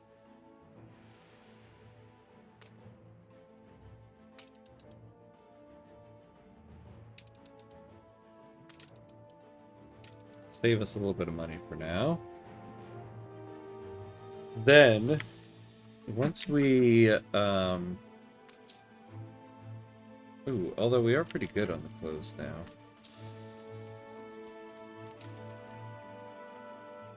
Yeah, I think one of the problems I did too is I got rid of one of our fishing harbors. I shouldn't have done that. Look at that, though. Okay, so we're also going to...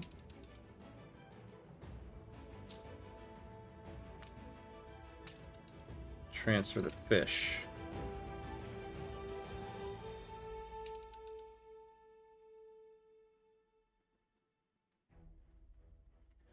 Oh, yeah, this... okay. Forgot about that. It only has the one slot. Alright, well, let's use the other gunboat. This is just temporary until we can get this other ship finished.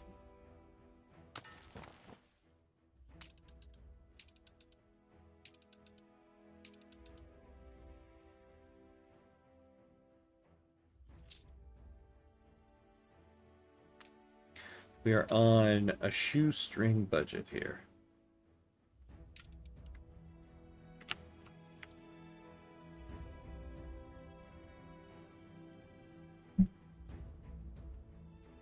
Got a lot of steel beams. I wish somebody would want to buy them.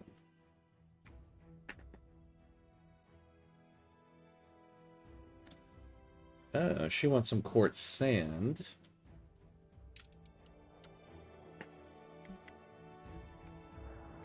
You know, we could probably,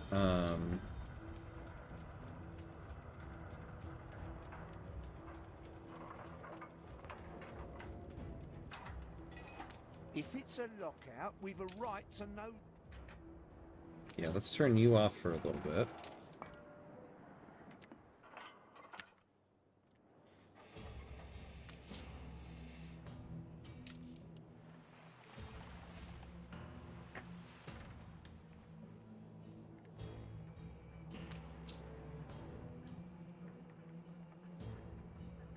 Need a little bit more workforce.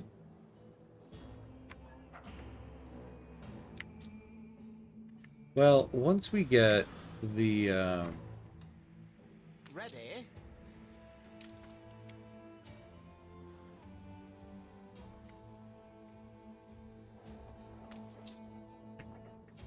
once we get the fish situation sorted out.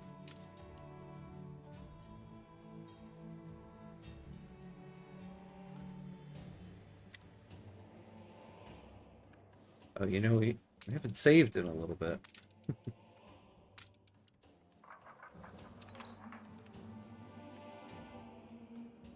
Although, yeah, we are still hemorrhaging money.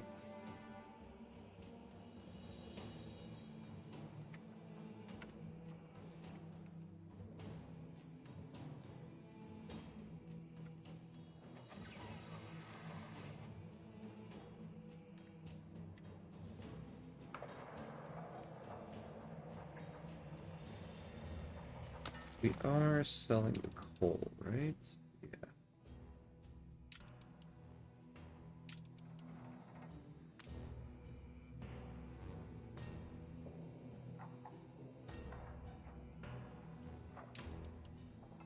And we still have a ton of it. Where is that ship?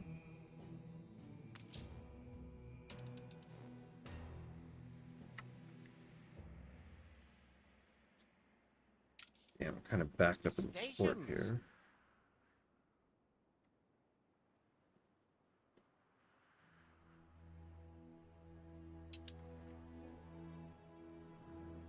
What are you doing? Why aren't you moving? There you go. Get out of the way.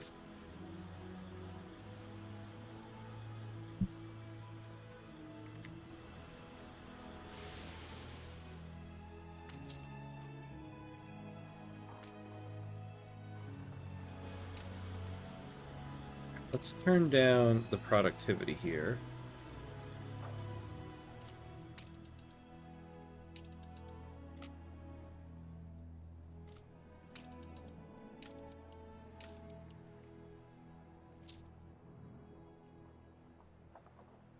We have extra workforce.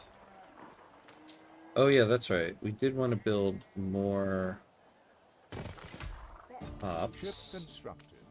Ah, excellent.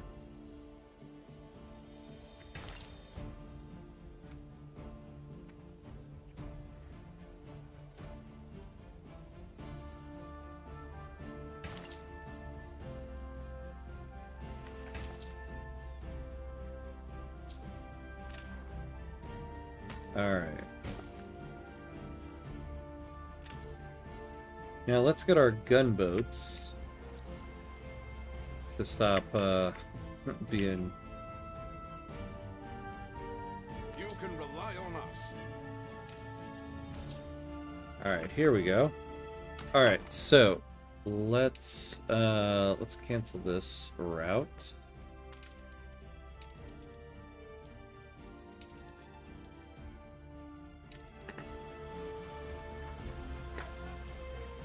Falcon ready.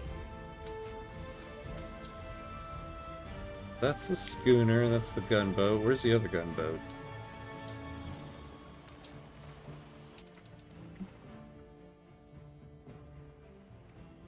What's this? You're looking for a deck scrubber, since you like boats. Coordinates plotted. So the other schooner's the Fenton. Perfect. Okay. So let's set up.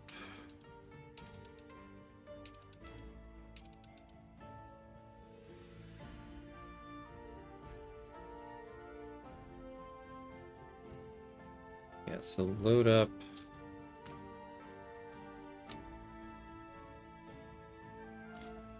$20 fish.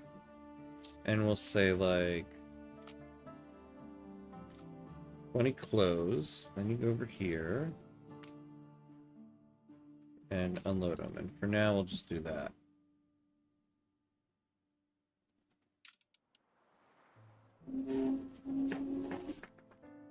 All right.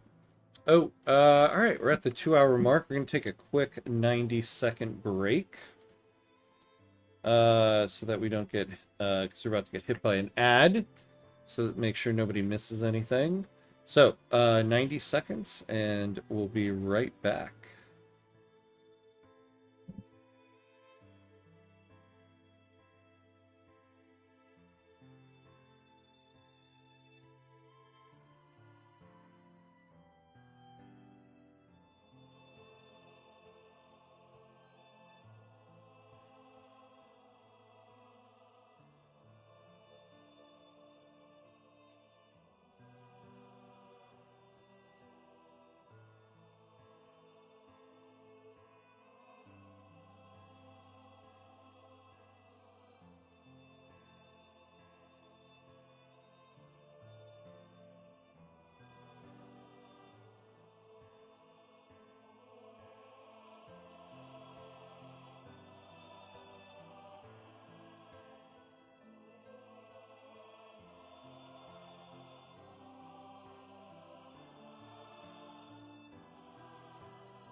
Alright, we are back. We are back.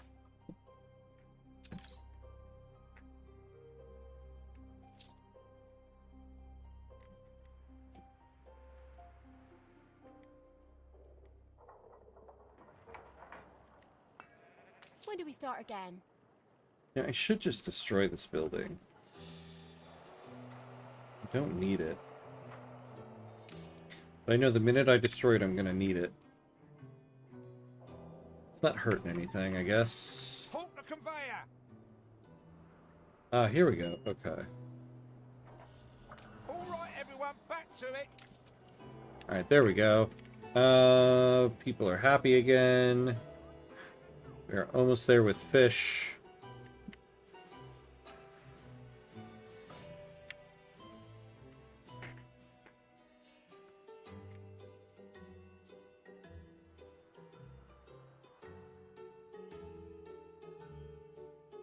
You know, I guess I should look for another island. New orders? You go out here. She's small, but she's keen. You go out over there. See what we can find. And then we got this guy for defense over here, in case something happens.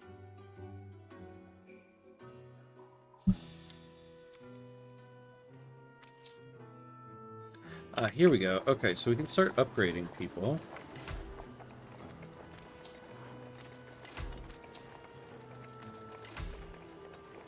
I need to get to 100. Alright. And then... Proper job. Yes, here we go. That blooming turnip was the size of her head.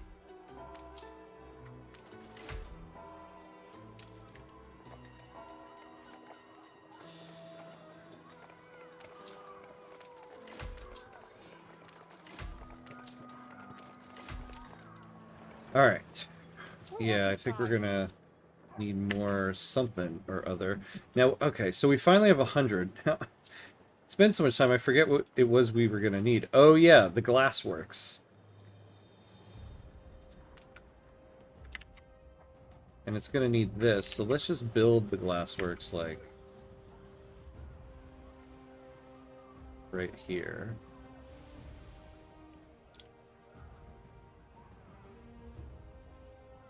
Although that does kind of cut my... A special edition. Oh, hello. The Kalisma Canal to the continent of Enbeza receives its first traffic of ships. Explorers are queuing up at the canal locks. So eager are they to explore the lands beyond. Okay. Wonderful. Let's extend the old telescope. A bold new expedition, Admiral. What's the expedition?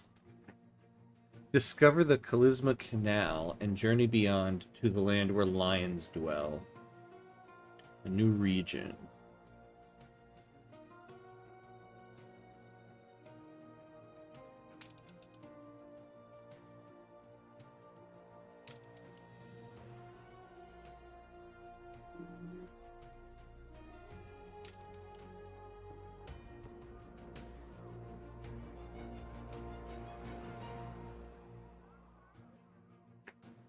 Wonder if a gunboat could, like, make Shake it. your booty out of Angry Annie's waters, or she'll blow a hole in your mizzen. Whoa. Ship under attack. Oh boy. Who's under attack?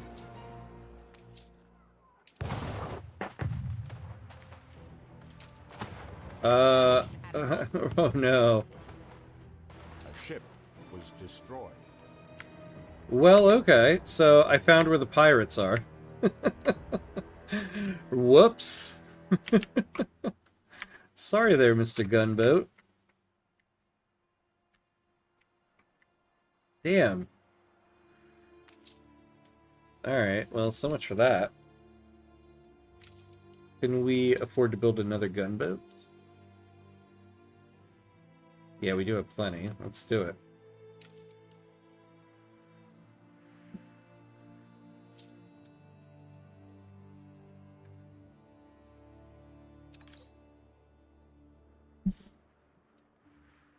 Oh, yeah, yeah. Okay, so the glass works. I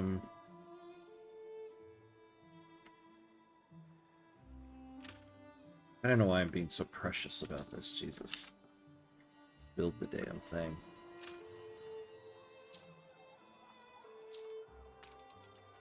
Yeah, we'll do it. Well, no, this is where I want to keep residential people. Yeah, we have all this land here now. Yeah, hold on. I need to... Alright, I need to reorganize What stuff. brings you here, master? Sawmill. Okay, let's move you.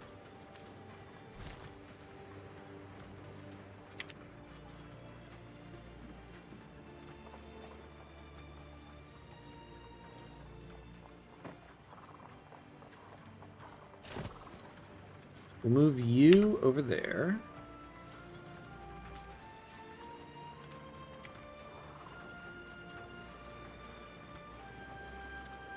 Yeah, this is good.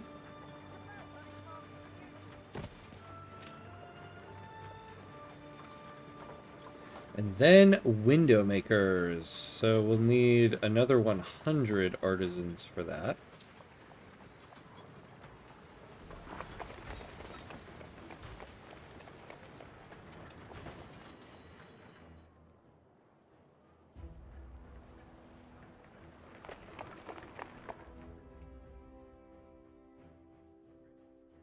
What are we doing over here?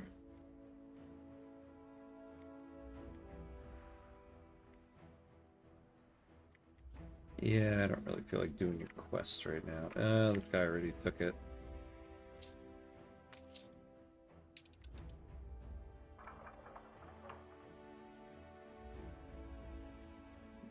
Alright, what about over here? On our way. Yeah, go explore over there. And then... what's We've run this? out of cabins. The Emporium Exotique looks forward to your patronage, if you can afford it. Who are you? Oh, hello.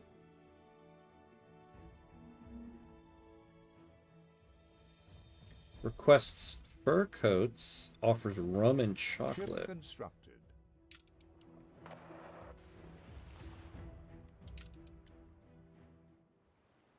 Alright. Sounds good. Okay.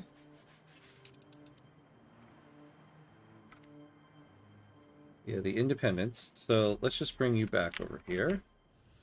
We'll tack there in no time. Fur coats. So we should be able to do that here at some point, but we're going to need more artisans.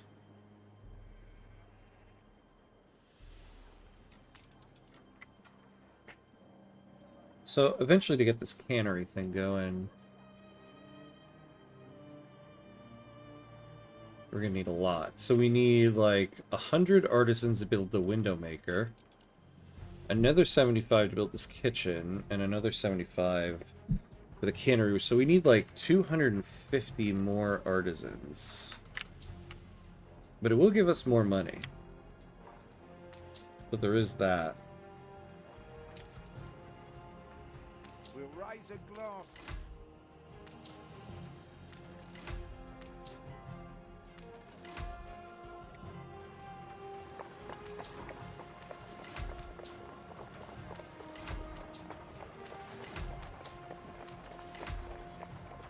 Alright, so let's build the window maker.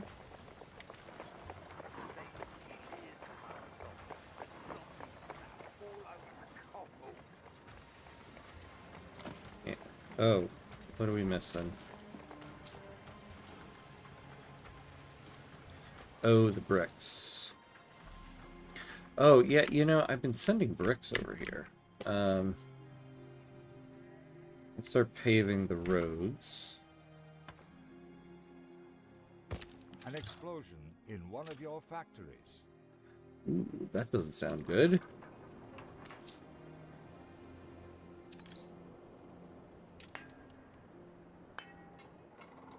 How are we doing on coal? Ooh, we're out. Hey, we finally have a positive budget, though.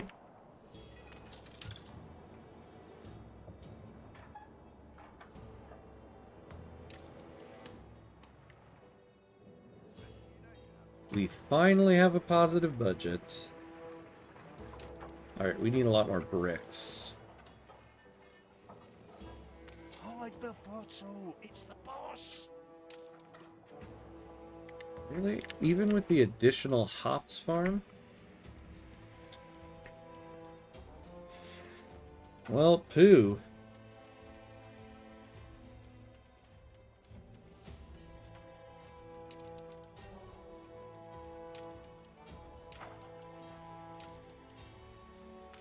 We have 2 hops farms going.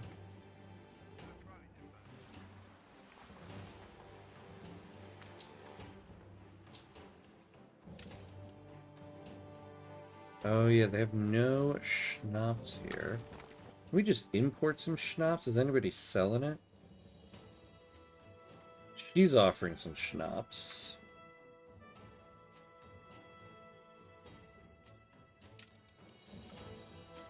Well, what's going on with my distillery here? Day and market day. Any of bread and cheese in time.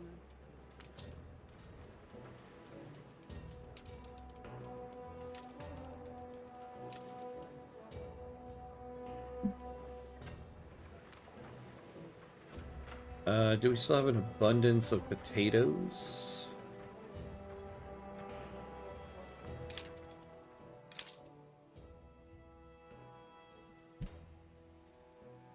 We do not. Okay. I feel it reflects the times. What is this? A riot chance? Ah, come on, buddy. Don't do that to me.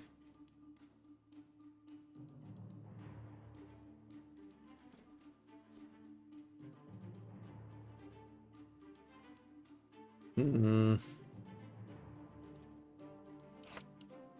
certain they won't read between the lines. There we go. Trying to scare us.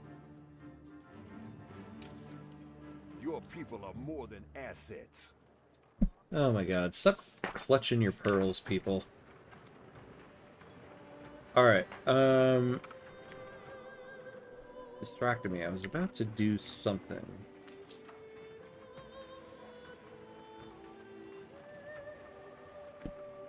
Okay, we can upgrade this at some point. Oh yeah, yeah. We can buy some schnapps from her.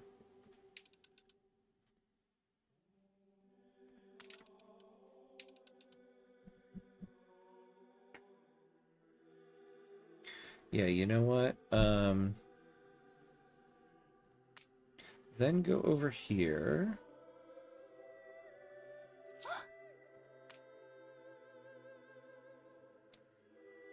And let's do like 20 schnapps.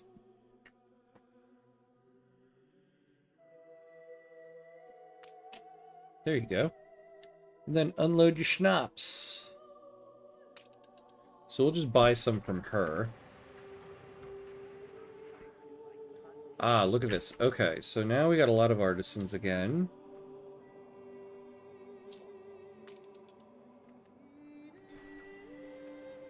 Oops. So that's the window maker.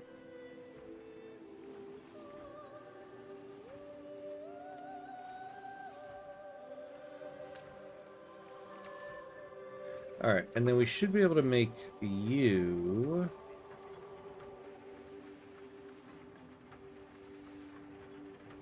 over here.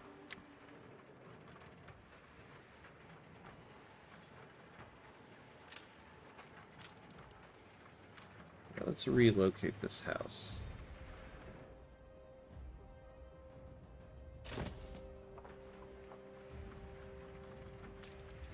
And then we'll put this over here, because both of this stuff is coming in off the dock.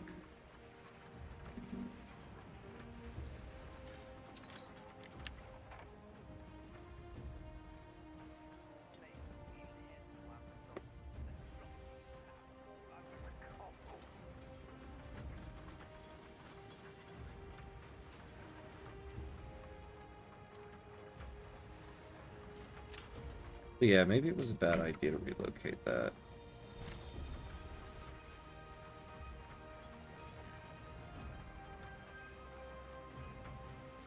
No, it wasn't. No, it wasn't.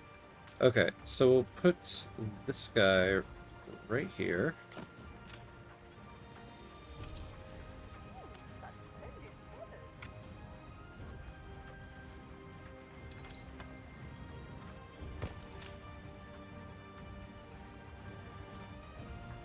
What's our major issue?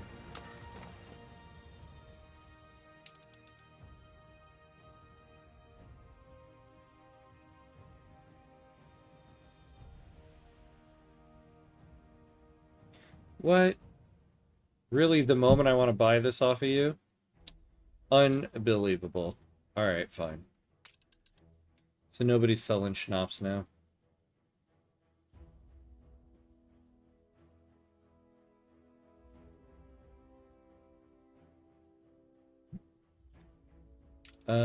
Okay, do we have extras of that stuff?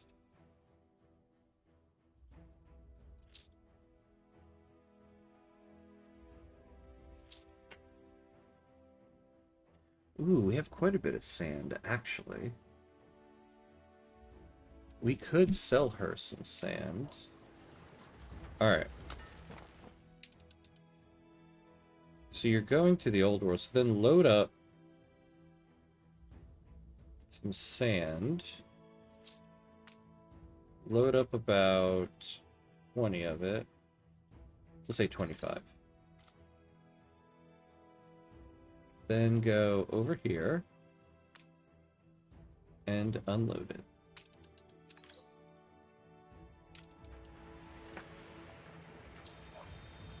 Okay. What do we need again?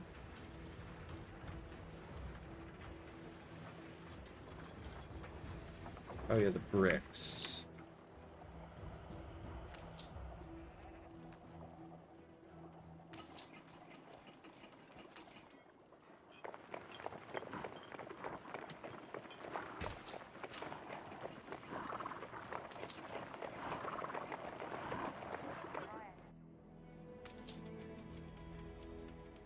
You know, we're starting to have brick shortages. Oh yeah, am I just like... Alright, let me upgrade the roads here, and then we'll stop sending bricks over there, because they don't really need it.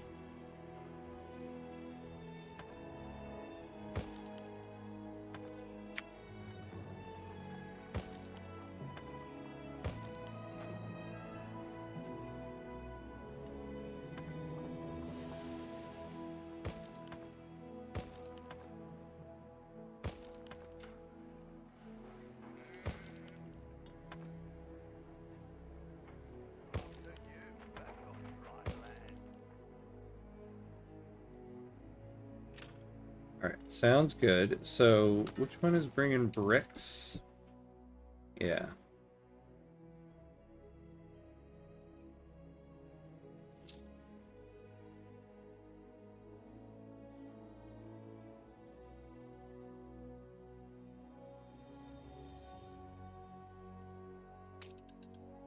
Yeah, stop sending bricks. We can keep the 9 that are already over there. So now we'll be able to hold on to more of the bricks here.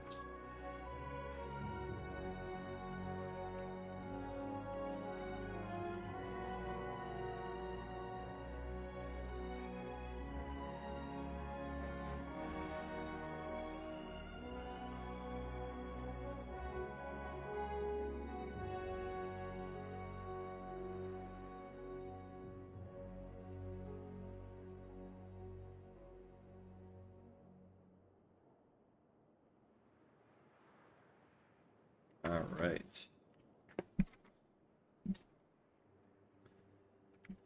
All right, how we doing? How we doing? Okay, we got a lot of people here. Oh, that's right, but we have buildings. We're just waiting for bricks.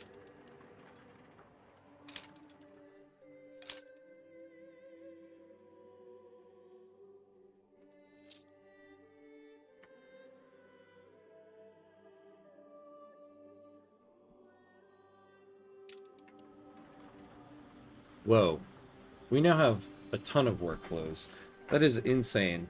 We were so hurting for these things before. Alright, well, let's start upgrading some people here.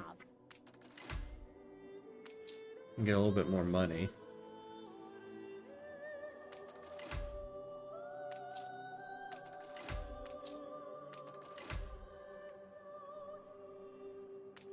Ship under attack.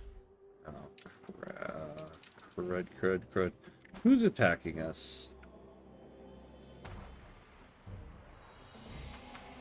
Ready for assignment.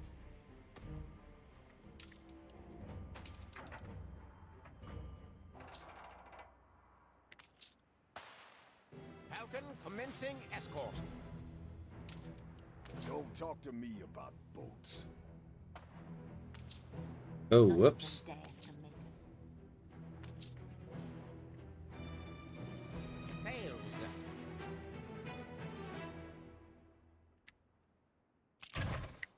Go get that boat.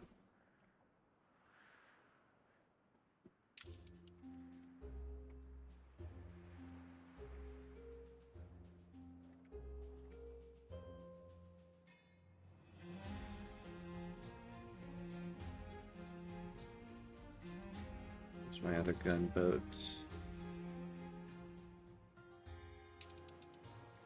Oh, no.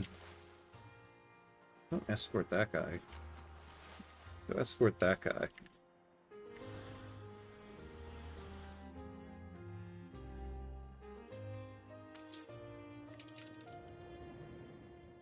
Look at that pirate ship.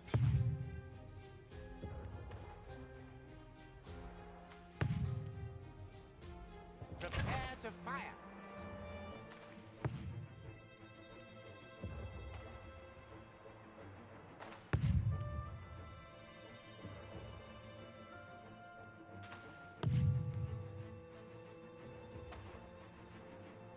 Every man will be avenged. Yeah, whatever. I mean, you fired on my ship. Must be said. Right?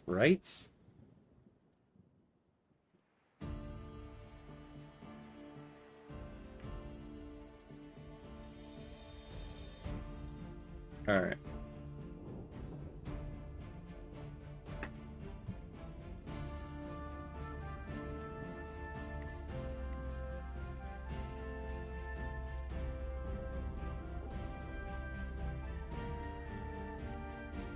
Well, now I feel like we have so many clothes. We must be able to sell them.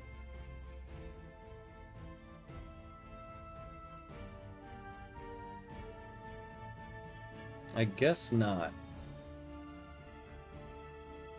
Ooh, what's this island?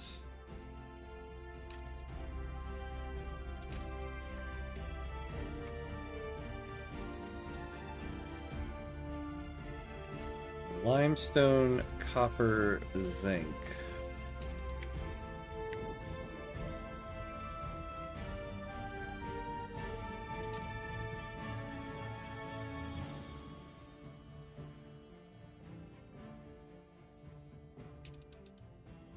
I don't really need it.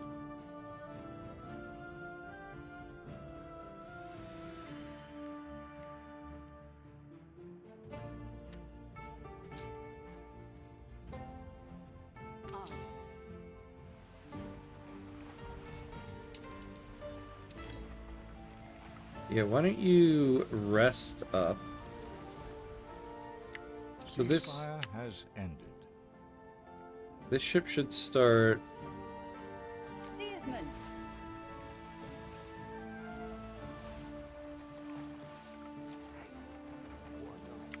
I want to look after everyone.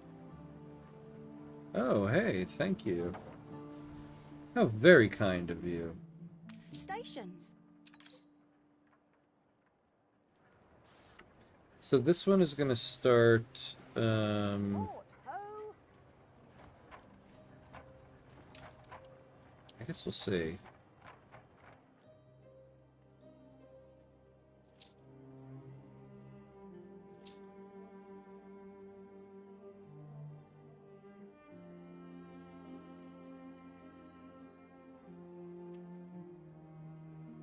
Ah, okay. We should be able to build the window maker, right? Oh no, we need 20.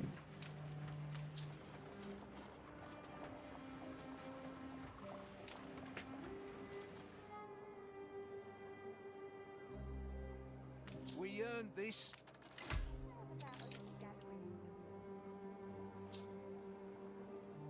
So now we can make the sewing machine.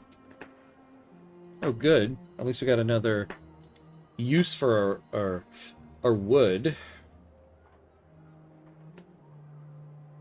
So steel, coal, iron, steel. Let's see, how much of that do we have? Everything Oh. seems up to the minute. I Am Hamcuts lays foundations for revolution in seafaring infrastructures. Glimpsed plan for new docklands. Alas, my bowels churn afresh, and I must beg your expertise. Sure. Buckaroo!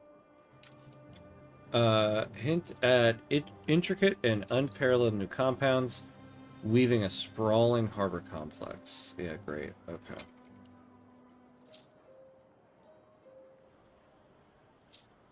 Novel business this is.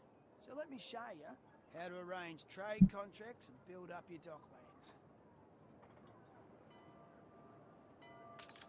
Who's stinking like cut cheese? So we gotta go destroy these guys, huh? Cannons!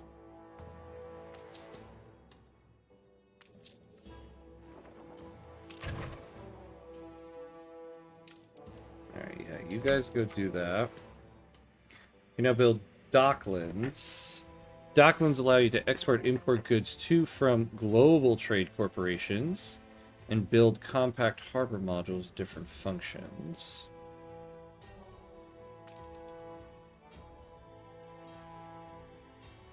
But we can't do it because we need window.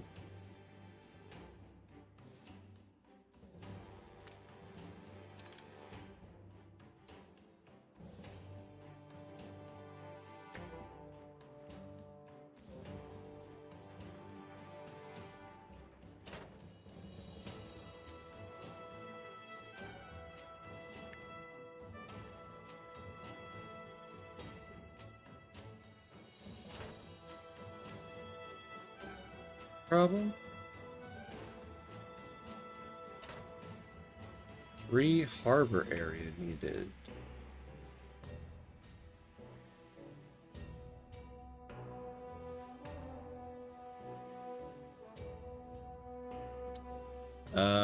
Don't I have free harbor area?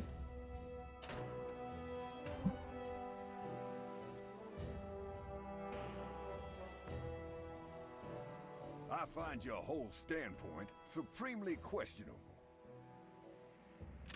Alright, well, we'll come back to that.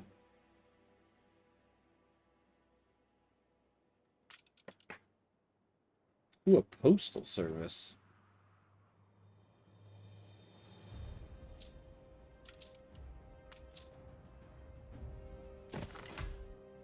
Always Alright. harder with someone at your shoulder. Oh, tell me we don't have a lot of wood. How do we... Okay. Unbelievable. Not much left to do today. Time for a nap in the hay.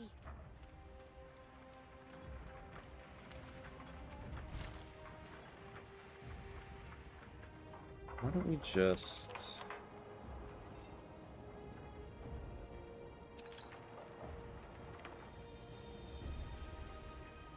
Here we go.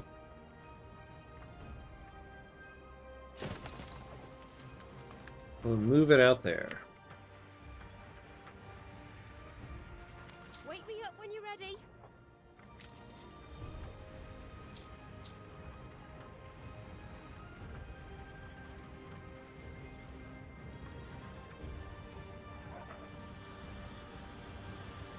Alright, good. Assist however we may.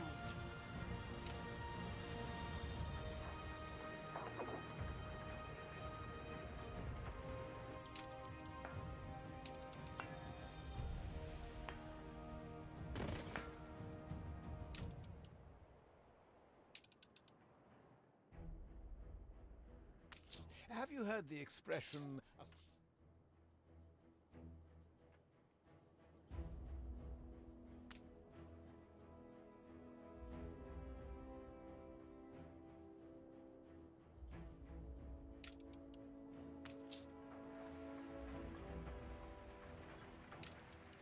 So we need to get to missing I don't have all I goods. need for my canvas.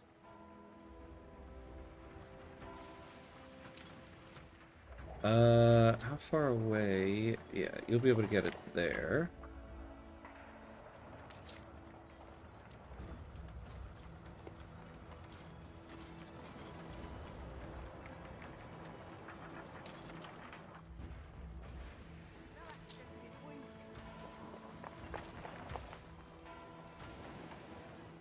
There you go. Look at that wood. And glass. Where did I end up putting the glass maker? Yeah, right there.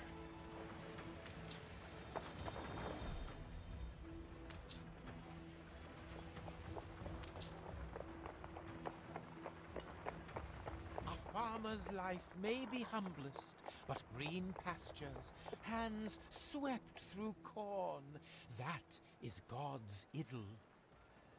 Oh yeah, what's happening with those boats we have to sink? How far away are our boats?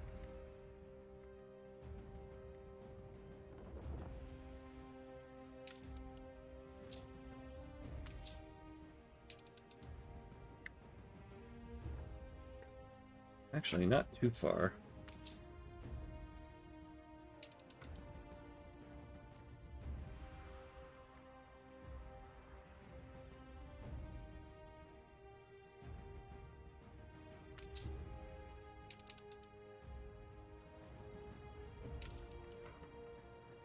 This guy's almost good again.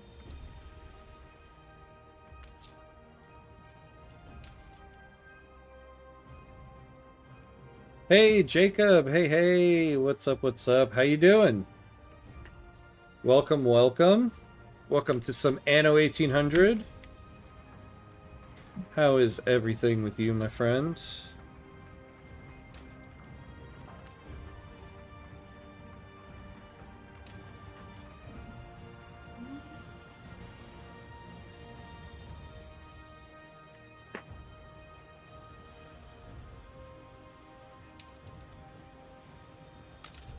Delete that.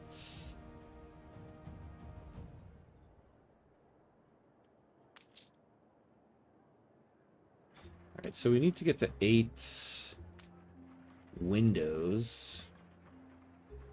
But these guys just, you know, want to take forever. Ship under attack. Yeah, there we go. Stations! Oh, I hope you don't die. Where's my gunboat?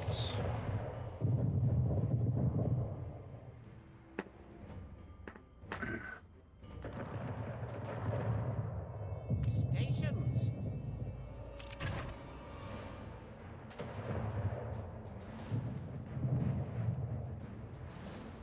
Ready the ropes?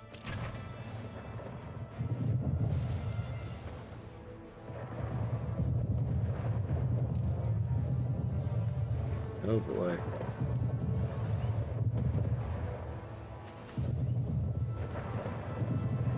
We'll give it our best. Yeah, you're done. The frigate can take a few hits. Well, damn. Ship was destroyed.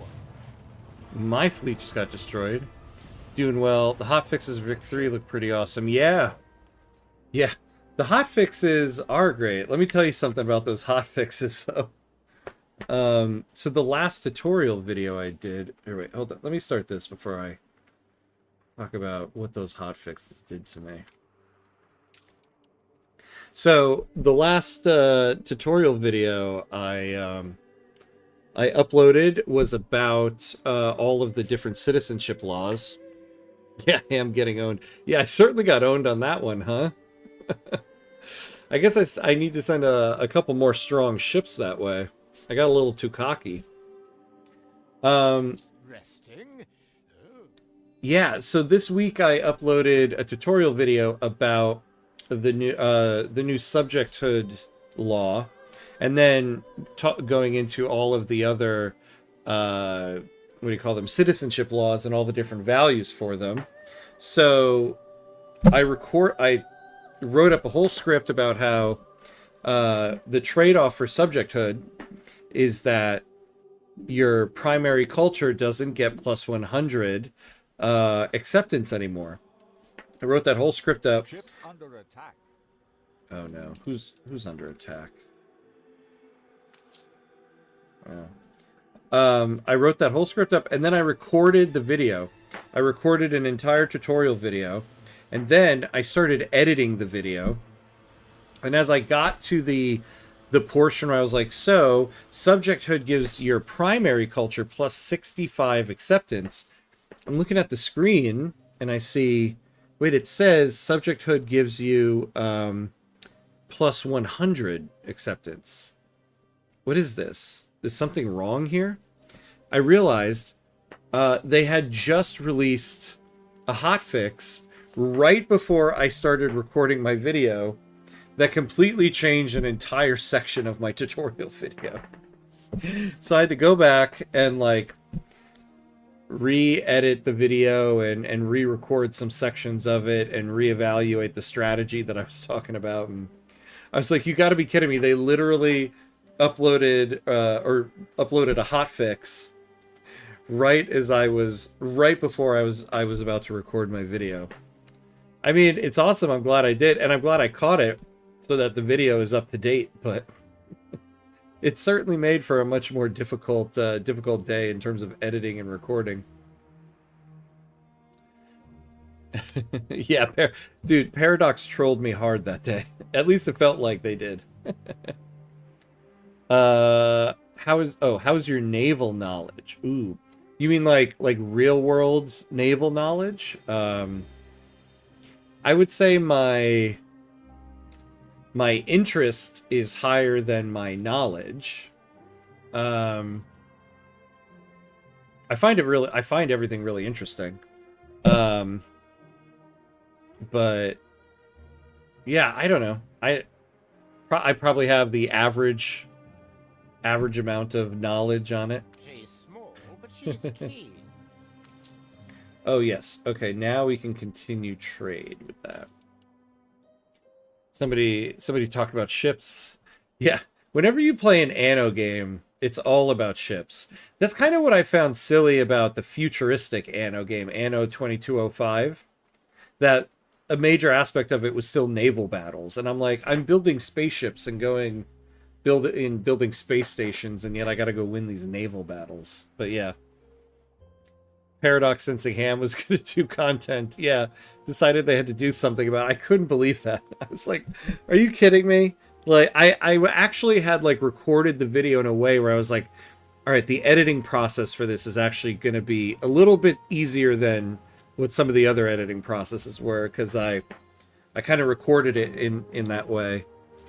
And then immediately it completely became a very taxing editing process.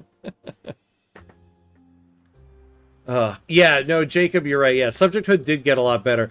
Overall, I'm glad that the primary culture now gets plus 100 acceptance. But in that moment that I was editing my video, I was not happy about it. But yeah, overall, it is better that they did that. Because that made for an interesting dynamic where your primary culture was not getting full acceptance. But ultimately, yeah, I think it's good that they changed that. Don't mind a bit, foraging.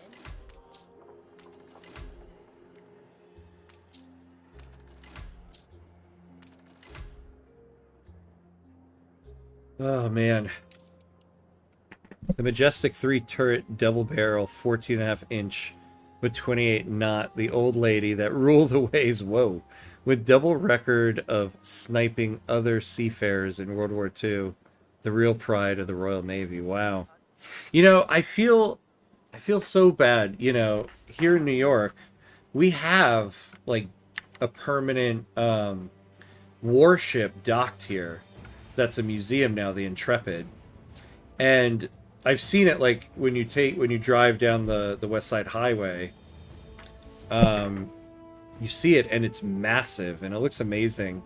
And they have like military like fighter jets on there as well. So it's a whole museum, and I always am like, I gotta go to the Intrepid. I gotta go to the Intrepid. And I've yet to go. I have to go see it. But yeah, we have like a whole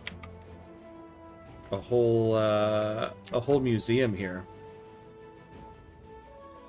And you know, when we're talking about like ships, pretty crazy how rapidly those big battleships were made obsolete. Yeah, and like that's the thing. Like you drive by the Intrepid, those ships are massive. I think the thing that always strikes me whenever you actually are next to one, which you always are when you drive down the West Side Highway in New York City, just like how massive the ship is, and the idea that this thing can actually float on water with like this big steel, you know, like building basically that's on the water.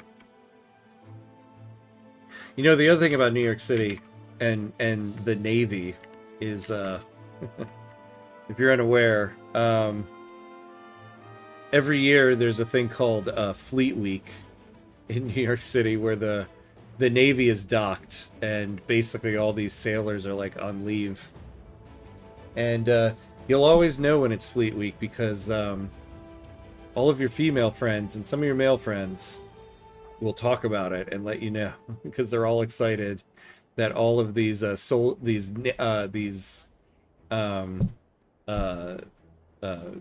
naval officers in uniform are walking around the city just looking for a date. It's like a big thing for many people here in the city when the Fleet Week, when the fleet is docked. Dreadnoughts. Yeah, they lasted half a century. Yeah. HMS Warspite. Sad she got to go to the junk for a decorated ship. The Brits really don't like the old lady. We have 2 military museum ships. Yeah. Yeah, I mean, I'm sure the US has... Like, I bet in DC there's probably quite a few. Actually, and there is... something that was really great to see. So for my honeymoon, my wife and I went to Hawaii, and we got to see, we went to Pearl Harbor, and saw the museum there. And it's really crazy. There's this one ship, the Arizona. I mean, Greeks, who cares about the Yanks? I mean, I figured you were talking about the Greeks, but I'm talking about the Yanks. No, there's this one ship, the Arizona, that got hit, and it started slowly sinking in World War II. And so what the captain decided to do, and he knew this is the last thing the ship was ever going to do, positioned it in a way so that other ships couldn't get out of the harbor, so that they could take it down. And so the ship sank, but it's like it's not at a great depth, and so there's still oil leaking out of the ship. They can't go down into the ship I forget why.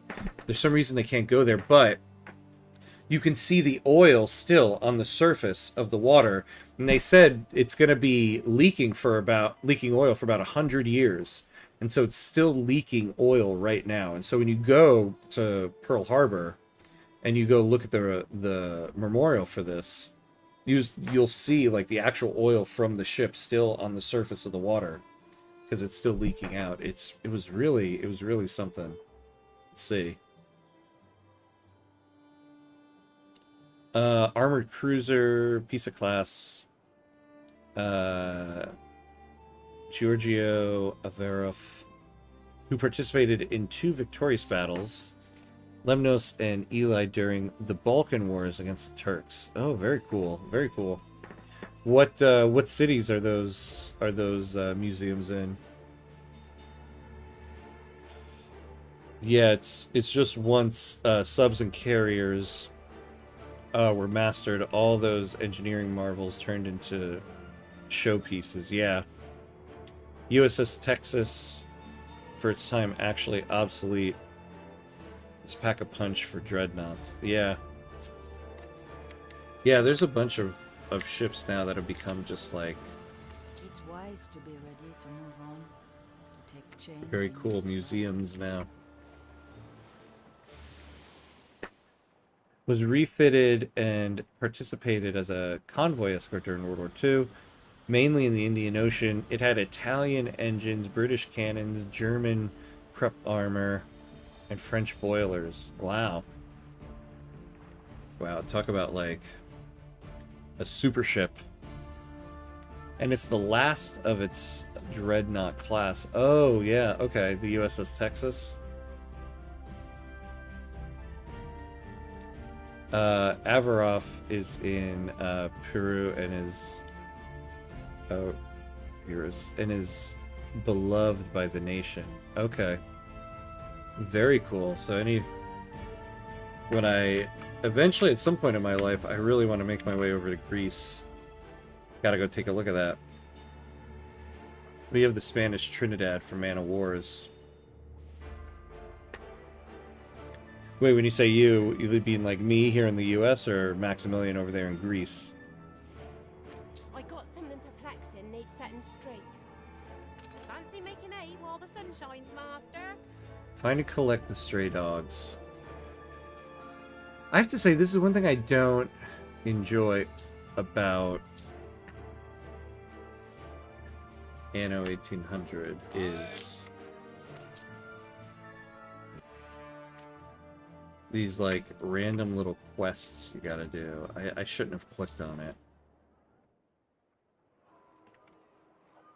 Like, I'm trying to build like a company here. I gotta go find some stray dogs. The other museum ship is Velos Arrow. It is a Fletcher-class destroyer, most produced military ship. It participated in many battles in the Pacific, Coral Sea, Leighton, Manila Bay, Iwo Jima. Oh, wow. Okay. Wow.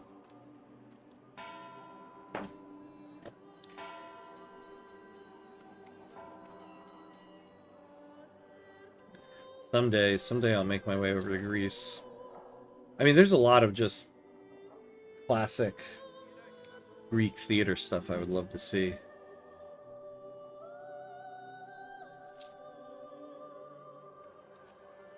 Like a real Greek amphitheater. I would love to see that. I have a picture of one that I show my students when we do a unit on ancient Greek theater. And just the actual like scale of those classic Greek amphitheaters, just how large they are. I know we're talking about ships right now, and now I'm talking about Greek amphitheaters, but it's the thing I want to see when I go to, well, not the thing, but one of the things I want to see if I ever go visit Greece. But the scale and the size of those theaters is unbelievable. No accidents in weeks. I don't know where these damn dogs are. They're saying it's over here. Yeah, I don't think we're going to destroy those 2 ships for that guy. In favor of the restoration of democracy and accuse our NATO allies for ignoring the plight of the nation today is a anti-dictatorial museum ship, and is in Thessaloniki. Oh, very cool. If you want to see a Greek amphitheater, you should visit Athens. Yeah. Herodion. Of course, the most famous one is Epidaurus in Argolis. and is a must-see, and I would also be happy if you visit our local one in ancient Messeni. Oh, okay. See? When I go, I'll be reaching out to you for my itinerary.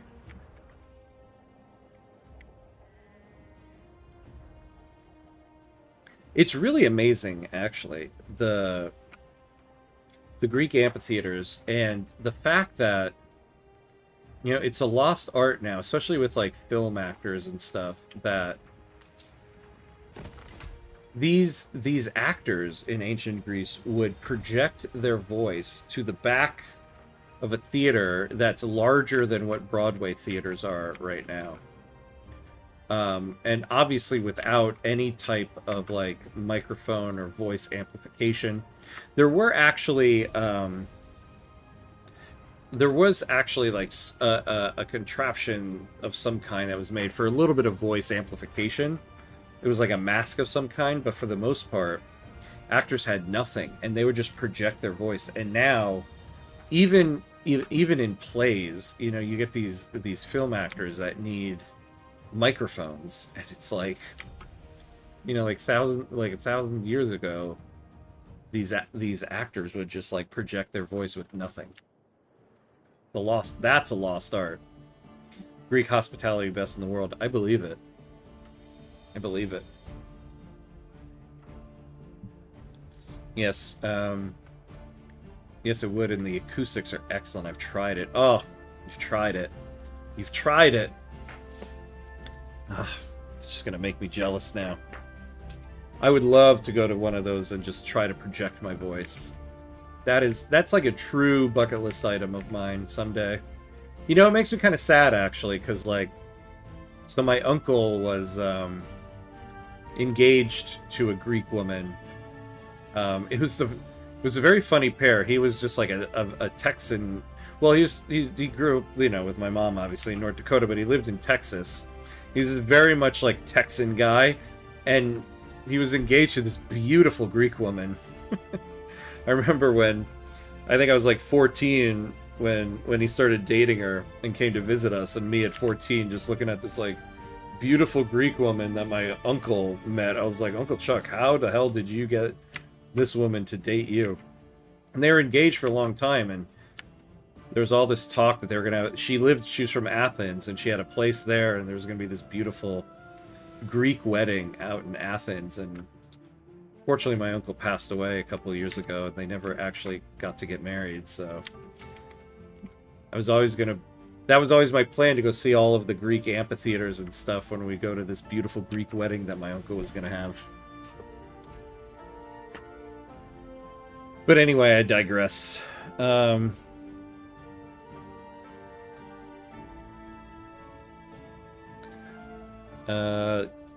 The Trinidad are the most heavy armed man of wars of its time, with 5 deck row turrets, but she's so slow. Oh, yeah, kind of like my frigates here. Slow.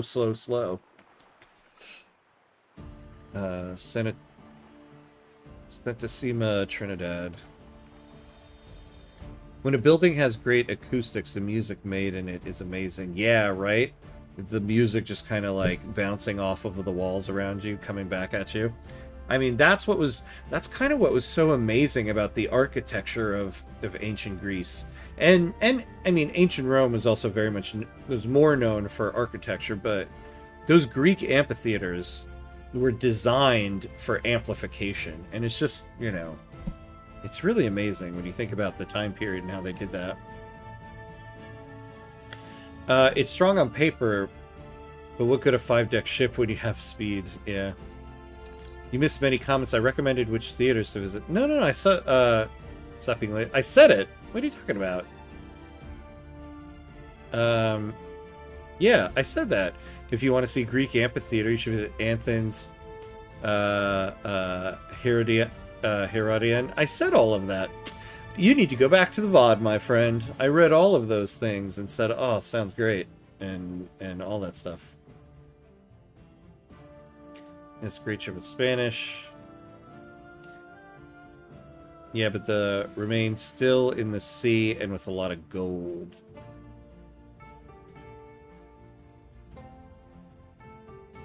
Took part in the Battle of Trafalgar, if I can recall.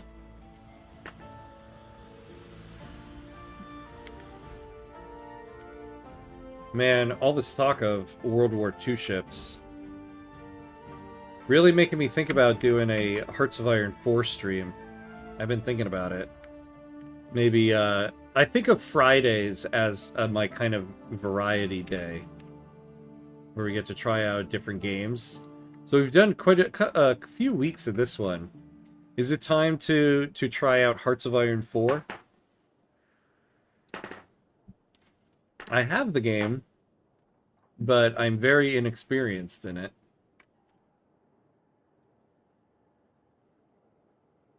That means I'll have to admit my hearing is bad, so I'll double down. It's just you were lazy in your reading. All right, I'll take that on to keep your image of your hearing. Well, I will make that sacrifice for you, my friend.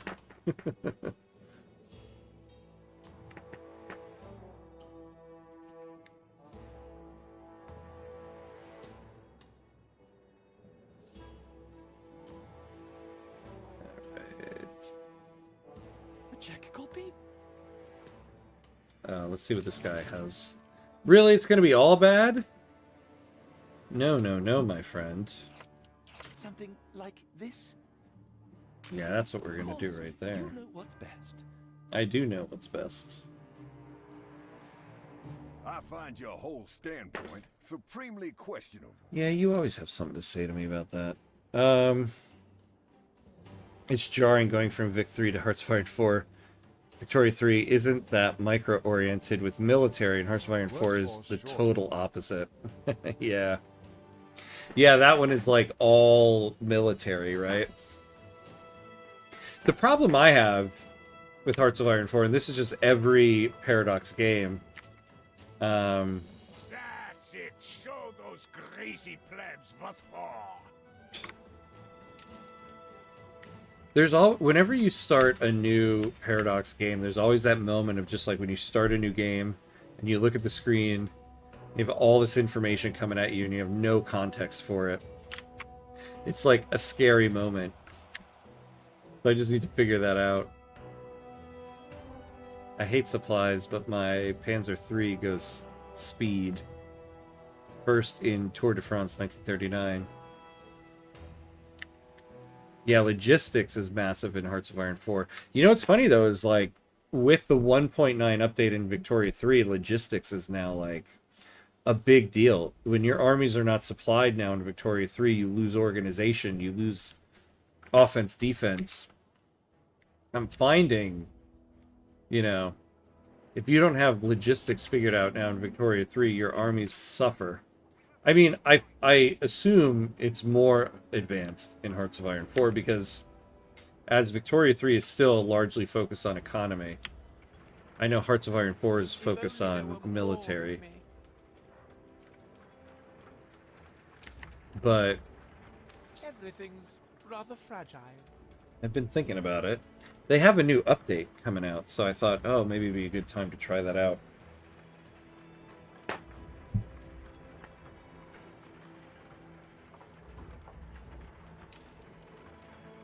Alright, we need to upgrade some more people. Oh, we don't have the soap. Alright, let's stop the,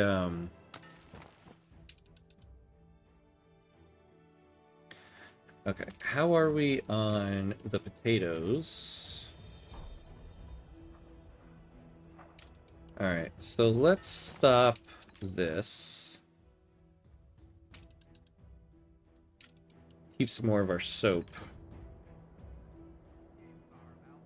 You need a big economy in Hearts of Iron 4, although, yeah, it's all military-oriented. Yeah, Victory is more like that with the supplying of goods. In Hearts of Iron 4, you have to have the railroads and supply depots queued as you launch campaigns. Oh yeah, my last game with the Italy unification, The U.S. passed an autocratic presidential government. Oh, you gotta love it when the U.S. does that. And I always love it when you see those runs in the U.S. with the U.S. in Victoria 3 where it's like a monarchy. You see like King Abraham Lincoln.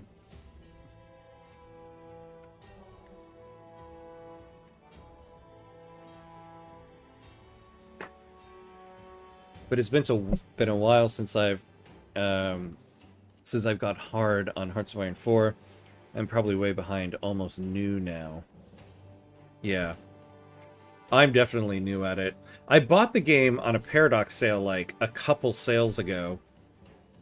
And I was like, alright, I need some time to figure this one out, but like who has the time to figure out a new Paradox game? And there's something about like streaming a game blind, not knowing anything about it, especially a Paradox game, that I'm like, I can't do that. I need to know a little bit about the game before I stream it.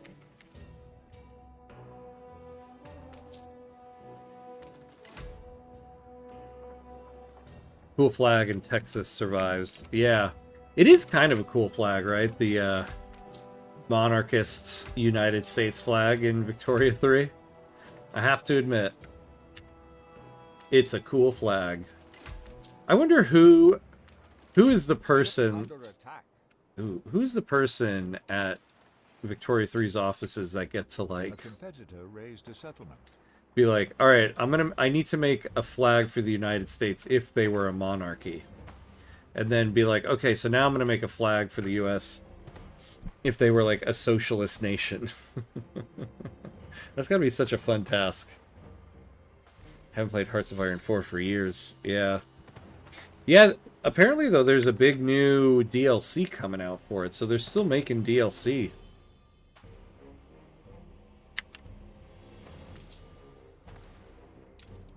These pirates, man, are killing me. Ready as we can be.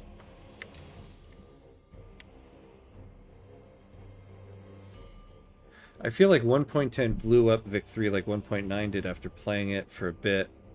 I even studied the dev diaries and planned, and it's a lot more dynamic. Yeah, yeah. Yeah, you should check out my PLDR dev diary videos. Because I go through all of them there. The dev diaries for 1.10 making like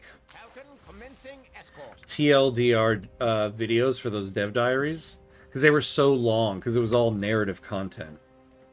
They were so long, but the dev diaries were great for this one, because the narrative lead, Victoria, she really like wrote up some great like historical texts to go through the narrative content. I really enjoyed it.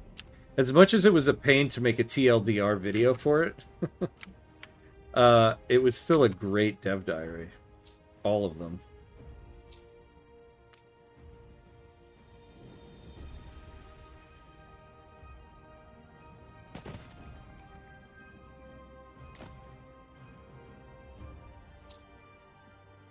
The next update will overhaul the doctrine system. A new focus for Japan and the Philippines, and Navy reworks. Oh, okay. See, I don't know enough about it to even know what the doctrine system is.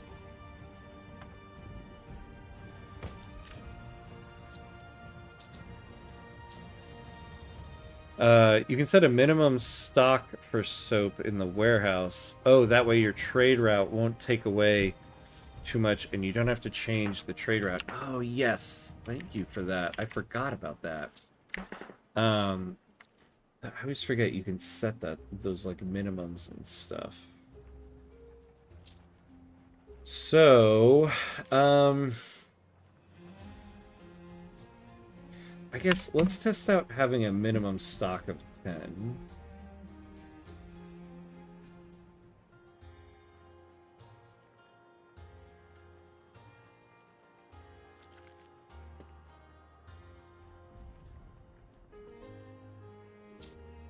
Yeah, there we go.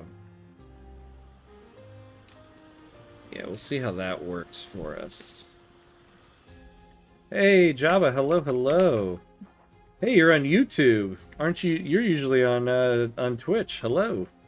Hey, folks, I'm getting ready for work, so I'll be lurking. Hope you have a fun time. Oh, thank you, thank you. Yeah, we're probably going for just a little bit more here. Oh, what am I doing right here?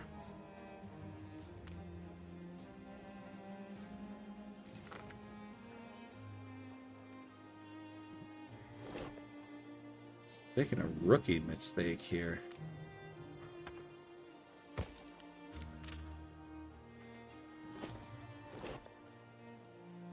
There we go.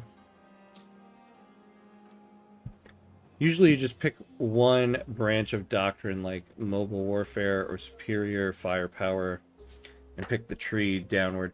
Oh, I see. So the doctrine, that's like the what do you call it? The what is it called? Like in EU4.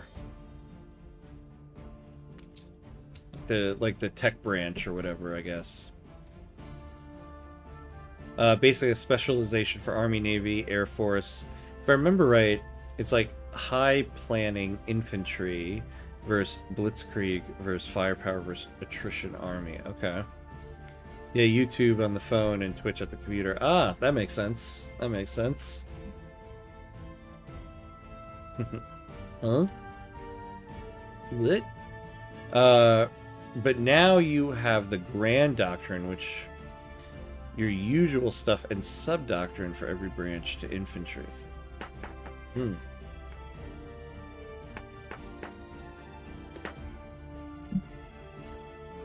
See, here's a real question. In Hearts of Iron 4, can I still do my thing of playing as small nations? Or am I just doomed if I pick a small nation?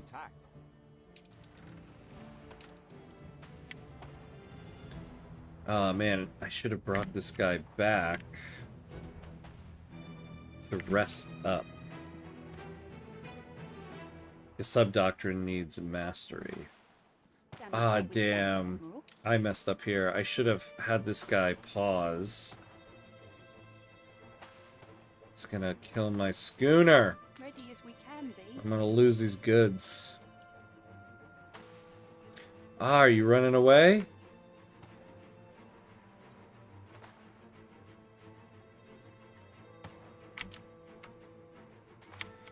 Yeah, there you go. Alright, you go back to the dock. Pause. Coordinates plotted. And you go back there. Grand battle plan, UK, Italy, Japan, mass assault, China, and erroneously the Soviet Union, superior firepower, the US, and mobile warfare, basically the Germans. Okay. Ship under it. A ship was destroyed. Oh, what? Oh, where did this jerk come? You know... Under attack. Alright, you get out of there. So my real question is... can I play as Algeria and revolt against the French? That's what I really care about in Hearts of Iron 4.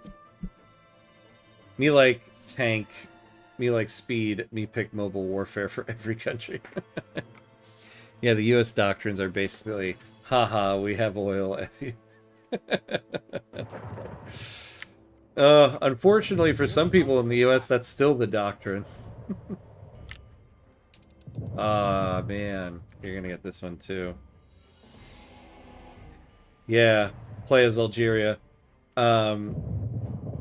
Yeah, I know in Hearts of Iron 4, we start off as France. But I'm pretty sure you could... I mean, I guess I don't know. But you could release Algeria... You start as France, release Algeria, and play that way, right?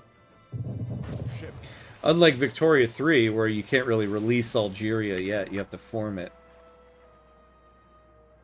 Yeah, but isn't it there's no Algeria, it's part of France. Yeah, but can't you release it like you can in Victoria 3? Can you not release countries?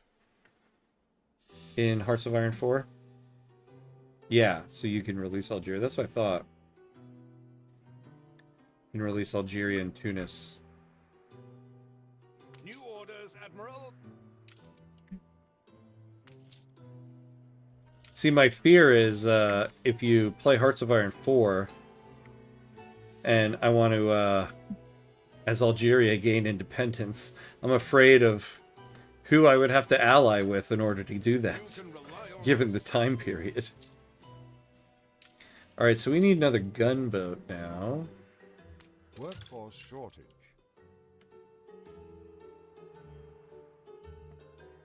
Or just accept your fate and play as France. Never! Never! Actually, I have been curious. What is the end date of Hearts of Iron 4? What year do they end the game? Because, I mean, clearly they're not doing 100 years like Victoria 3 does. How the campaign is going on. Have we sent Expedition to the New World? We haven't. We haven't, because I realized in order to... We're going to need a cargo ship, really, to get to the New World. And we need to get to engineers in order to do that. And we're still kind of getting through the artisans here. So, campaign's going okay. We're moving along, but we're kind of moving at a slow pace. Our economy is fixed, at least. We were kind of in the red for a little bit there, but we turned things around. It's cheese to no bother with Italy in 1939, just defend the home country. 1945, 1948. Oh, okay. Oh, interesting. So, because the game starts in 1936, so you're really only playing like 12 years. Hamcut's playing as Algeria. We are under the French. I think this is bad. And then the Germans pass the Ardennes and enter Paris. Okay. This is objectively worse. Yeah. All I want to do is change what our actual fate in World War II was. French soldiers coming into Algeria pointing guns at us and saying, "You fight for us." And then we do. And then at the end they say, "Okay, you get no pay and pension." That's how that worked.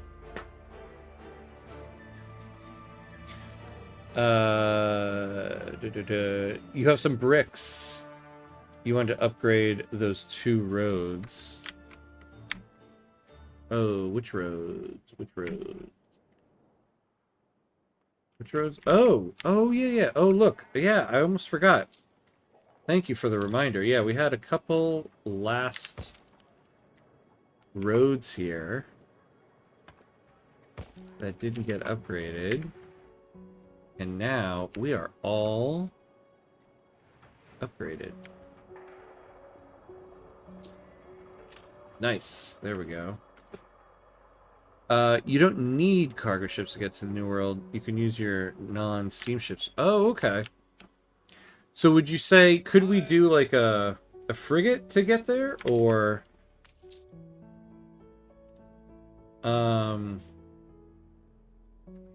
or a clipper, maybe. But yeah, we need to get to 750 artisans for that. Could a frigate make it? It has medium range. But it has the cargo slots. It's a pretty cursed timeline. You're either allying with the Axis to help Rome as a legacy of Carthage, or allying with the French for democracy. I suppose you could ally with the Soviets. Yeah, I think that's what we tried to do, actually. You don't have to ally the Germans if you don't want everyone to scream fascist in the chat. You can still ally with the Soviet Union.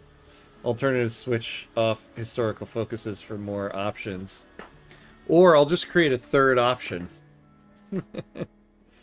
Damn, other companies have gained so many islands. Yeah, I kind of got I kind of forgot to keep exploring around. But the thing is, a lot of the islands here, I kind of have all the fertilities I need. Yeah, the fertilities that I need. Like, I have red pepper and hops here, and grapes. And then everything else I kind of need I have on this island. So, I feel like the only things I actually need now are in the New World. I kind of... And these two islands are so close to each other, so it's helped in terms of transferring goods back and forth. Hearts of Iron 4, where you could put the painting of Karl Marx and spawn 500 men every week, says Luxembourg.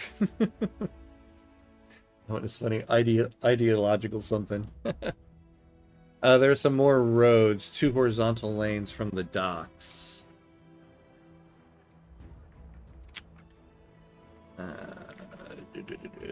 2 horizontal lanes.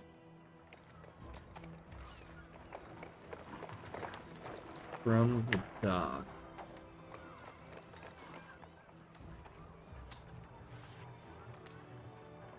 Which ones would they be?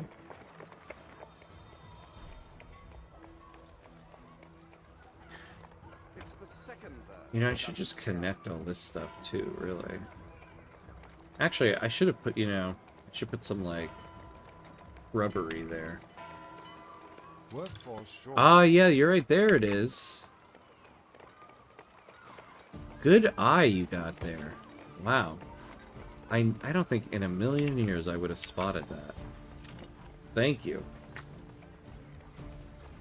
Yes, a frigate, clipper, or the flagship can make it.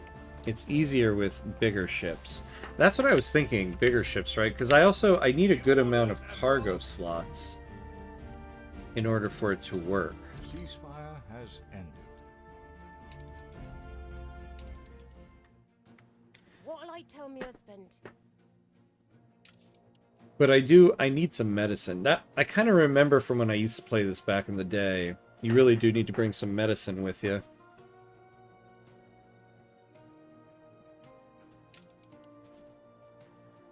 I haven't unlocked that yet.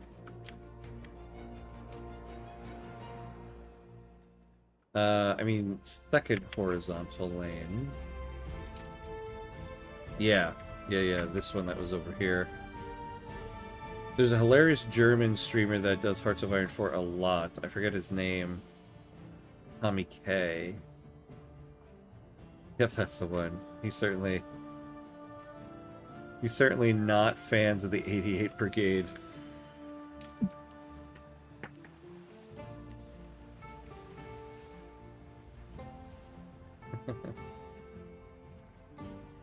Oh yeah, that's true. One proud Bavarian doesn't do Hearts of Iron 4.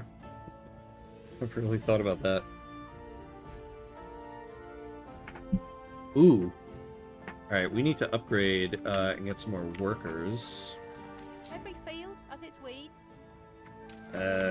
Let's just give ourselves another... some more fish. We had this before. It was probably dumb to get rid of it.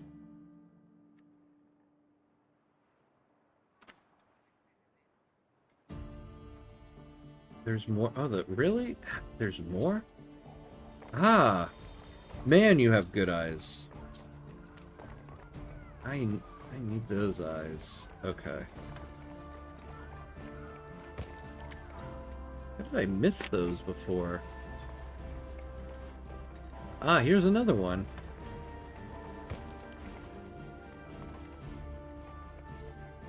Alright, we're gonna do a fine tooth comb here.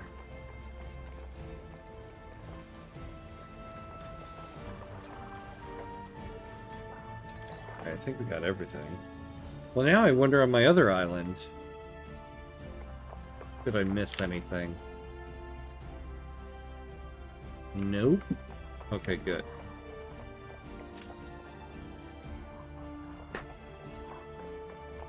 Can't say it's here unless I got cancel and I semi, you know, groups the Paramilitary Threat, the group that did the final solution. Yeah. We got it. Yeah, we got it. We got it. You know, I actually have wondered that about streaming Hearts of Iron 4. Like, do people get pinged on YouTube for stuff because of that game? Because, like, you have to say the name of the group. You have to say the name of the leader.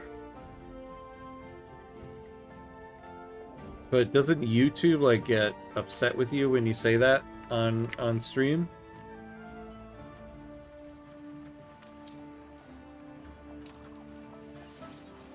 Alright, what's up with our fish production here?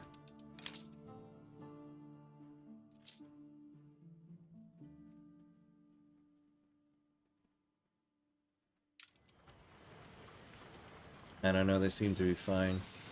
Yeah, I mean, one would think, right? I assume the major game, people have been, and it's been out for so long. Can't say, or you get called. That might be MAGA. They focus on gameplay. It's mostly non-political game. They've removed the Holocaust. Oh yeah, that's interesting. So they don't have any mention of that in the game.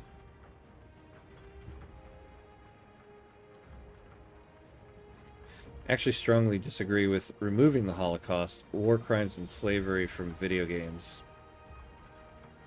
Well, that's what's interesting about the fact that they removed that, and it's a paradox game because you have Europa Universalis in Victoria 3 that hasn't removed slavery and made it like a mechanic in the game. Most of the Hearts of Iron 4 stuff doesn't get flagged because it leaves out that stuff. Oh, plus it's pretty popular to off Hitler before the fighting and alt history stuff. Oh, okay.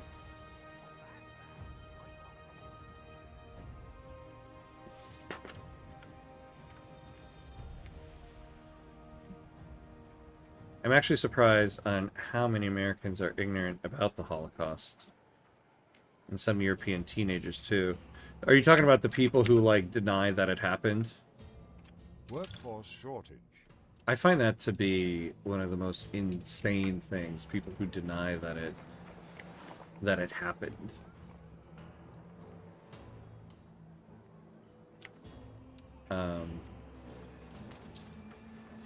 I don't know even how to approach that topic with people other than to be like, it did. Like, I don't know what else to tell you. Denying's malice. I'm saying being ignorant of the event. Yeah. Yeah, I find that to be... The thing I find so atrocious about that, too, is I feel like the thing that, I feel like the biggest way to dishonor the dead is to deny that they died and to deny the way in which they died. And so the people who like deny that event happened, it's like you're all this time it's been all this time since it happened and yet you are still dishonoring the people who suffered during it. I just don't I don't understand that. And again, it's like, I don't know how to combat that with people other than be like, you're just wrong. Like, it did happen. Like, what do you say to somebody like that? Some people are ignorant of the events. Like, some adult people in the U.S., for example, are ignorant of World War II and its events. Yeah. I will say this, though. I feel like that is a recent phenomenon. Like, I feel like when I was in high school, there wasn't this debate around what the events of World War II was and the interpretations of it. Like, that was just not a thing. It seems like a recent event. I agree that historical games shouldn't hold back what happened, But unfortunately, there's a lot of conflict of interest that prevents that. Well, I think the closer you get to present day, the harder it is to have events like that, right? Like when you're talking about the Holocaust, like there are people whose grandparents perished in the Holocaust. Like that's not that far separated. So I can see how that would be a difficult thing to put into a video game. Because we're not like and that's the thing, you know, going back to the people that deny those events happen, we are not that far removed from that event, from what happened. And again, you know, this is why I think Paradox doesn't have a present day game, like a game that takes place in present day, because the closer you get to events of the present day, the harder it is. The harder it is to portray, I feel like. So I could, to a certain degree, I can understand how it would be difficult to put the Holocaust in a game.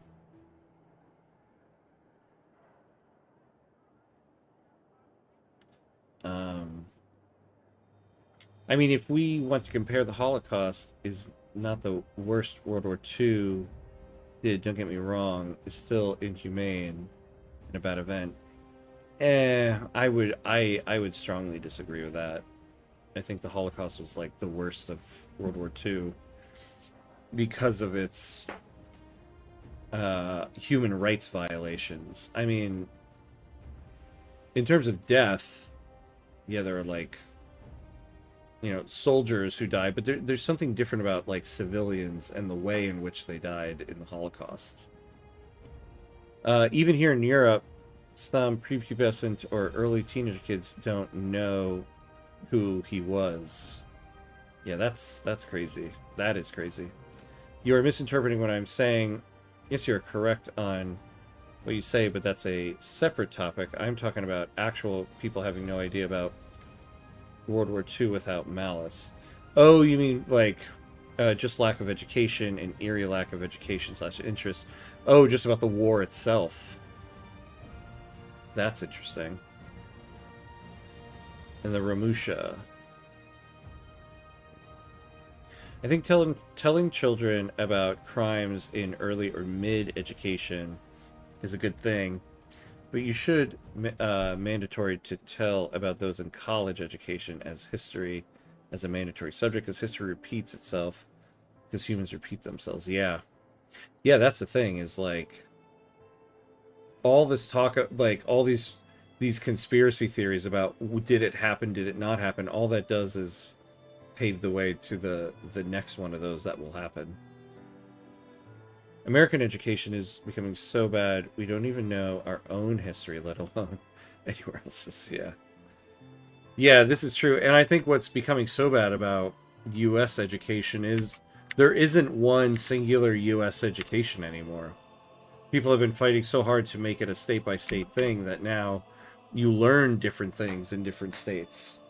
Even when I was in college, you know, I encountered, there's somebody I knew who was from the South and clearly had learned a different version of the American Civil War than I did, and it was just insane to me. You're surprised how Japan don't just violate but actively do the same like Germans, but worse. I mean, I think it was all equally bad. And I don't know. Aren't you from Britain? People forget about Japan did englaze the German, like part of the World War II are missing. A huge part of World War II.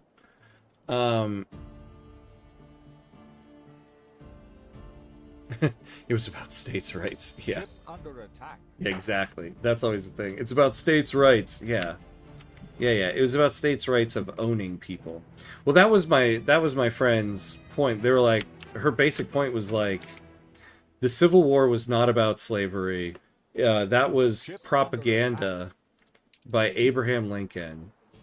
It was really about economics. And I'm like, yeah, sure. The economics of we want free slave labor, and if we don't, it's going to cost us more money. Like, that's what you're glossing over. States' rights to preserve the institution of slavery. Exactly. This whole thing of states' rights.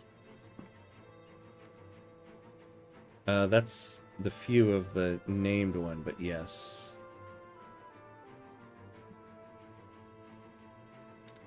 Yeah, Japan did do some insanely brutal things in World War II. Yeah, yeah. I mean, there's no denying that. Was destroyed. Oh man. Damn.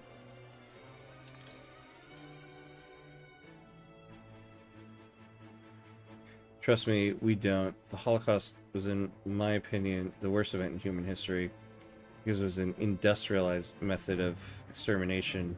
It was planned and streamlined. Trains in and out.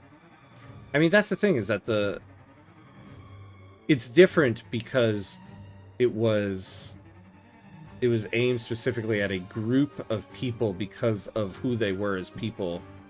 And it happened, and it was targeted not just to soldiers, but to civilians as well. I mean, I agree with Maximilian there. It's one of the most horrible aspects of human history ever. I mean, there's no...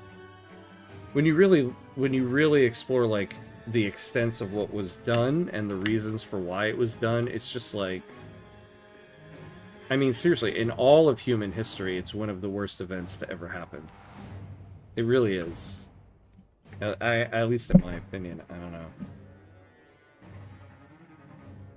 Because there's war, and then there's the targeting of civilians. I think that is fundamentally a different thing.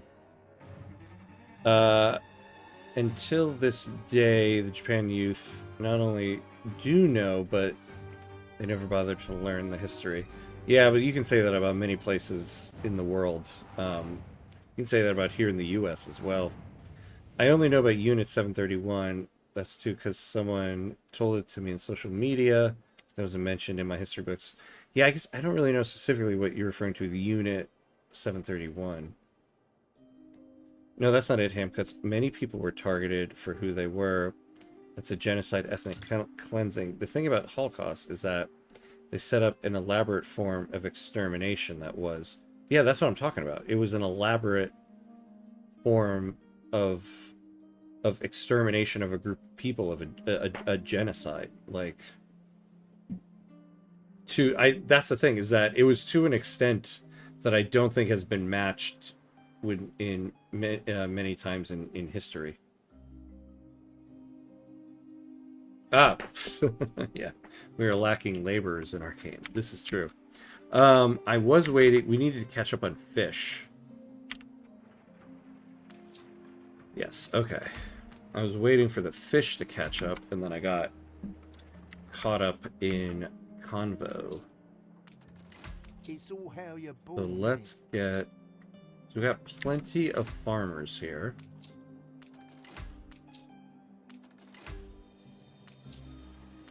This is gonna mess with our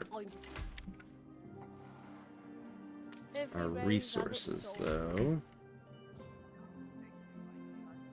It's actually appalling that Japan denies and ignores that. The Holocaust is overly glazed.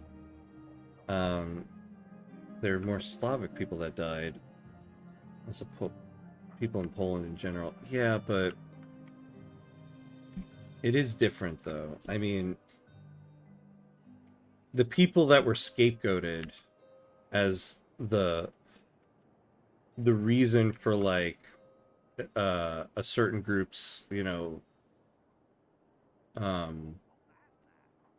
suffering, the Jewish people were scapegoated during that, and I think it's just fundamentally different. Like, it's not just about the number of people that died, it's also like how they died and why they died, you know? Like, it's different that, like,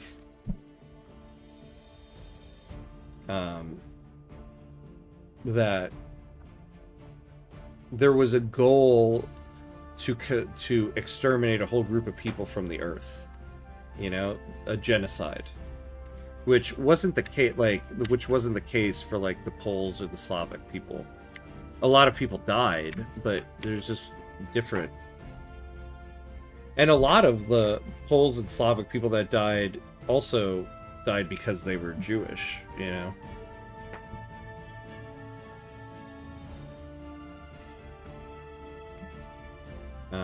Let's see. We need more. We need more farmers' residences so that we can upgrade them here. So.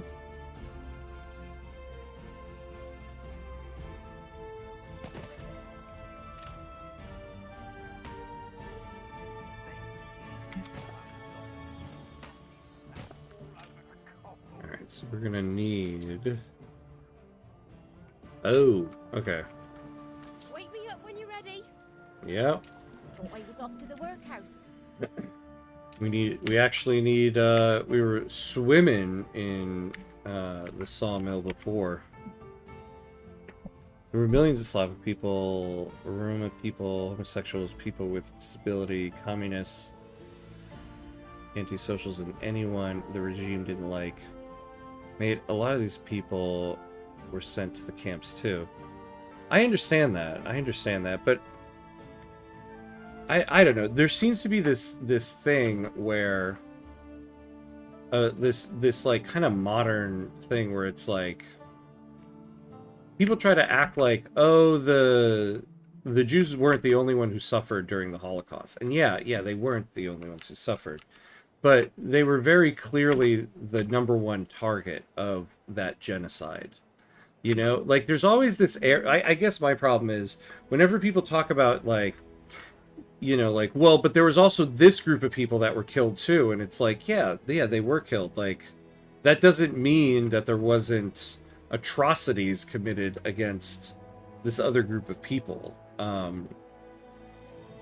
I guess it's just like a lot of times when you hear people say that, and I'm not talking about in this conversation right now, but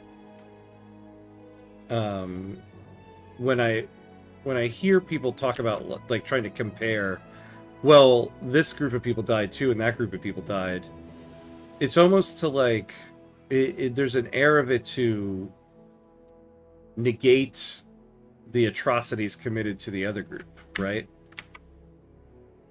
Like the Holocaust was a horrible atrocity committed against Jewish people. Like, there's just no, I don't know, to me there's no debate around that. There are many other people who died during the Holocaust and who are also sent to concentration camps, but like that doesn't negate the fact that the Jewish people were one of the #1 main targets of that regime.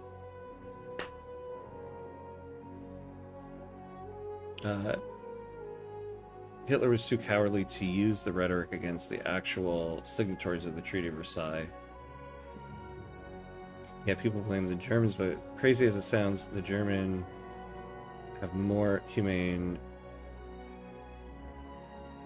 See, that's the type of thing I don't know about that. Like, the German here have more humane prison camps than the USSR. Like,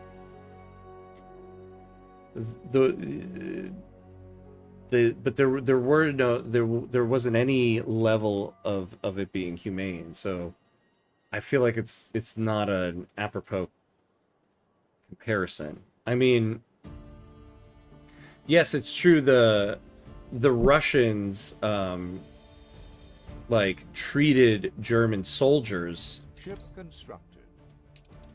horribly in the war.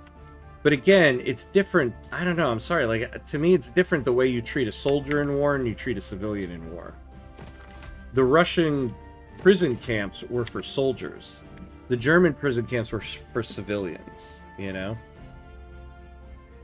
I think shifting where people are most aware that World War II... Oh, wait, hold on. I'm losing sound here.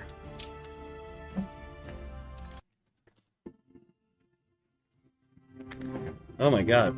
So just realized.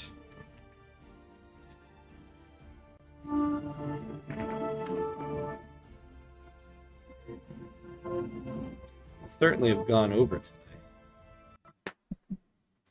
Everybody got here so late. Alright.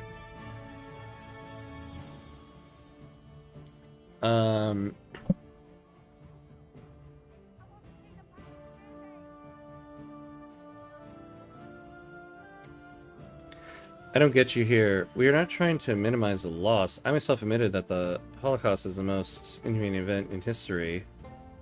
I can't speak for everyone, but for me, it's more important serious to say, oh, you are trying to negate the Jewish plight when we have a bazillion memorials about the Jewish Holocaust. I've almost forgotten the Roma Holocaust and the Russian, Polish Slavs. But we also have people, we have a large movement of people trying to deny that the Jewish Holocaust happened. That's kind of the problem, one of the problems.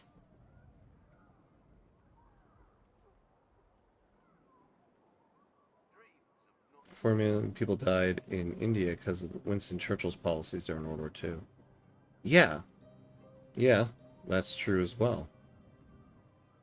The British in India were horrific as well. The Russians took 5 million German POWs. 500,000 perished, that's 10%. The Germans took 1 million Russian POWs. I don't think it's unfair to emphasize the Jewish aspect of the atrocities because of how few they are relative to others and how hostile the regime, the whole world was scared of wars to them. Yeah, but again, there's a big difference to me between hold on, let me We will all be absolute. the way that there's a big difference between prisoners of war, soldiers, and the rounding up of civilians. The Jewish population that suffered in the war were all civilians. So you're talking about like when you talk about, I mean, I'm not trying to like downplay what the Germans did or the Russians did to Germans, right? But those were all soldiers. They weren't children and elderly people and stuff like that. Like that's what happened with the Holocaust and the Jewish population there. To the guy who spoke about the Bengal famine, he is correct. Responsible for about 3.3 million Bengali civilians starving by taking away a grain out of paranoia of Japan.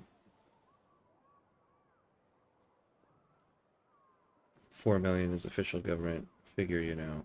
Who knows reality? Yeah.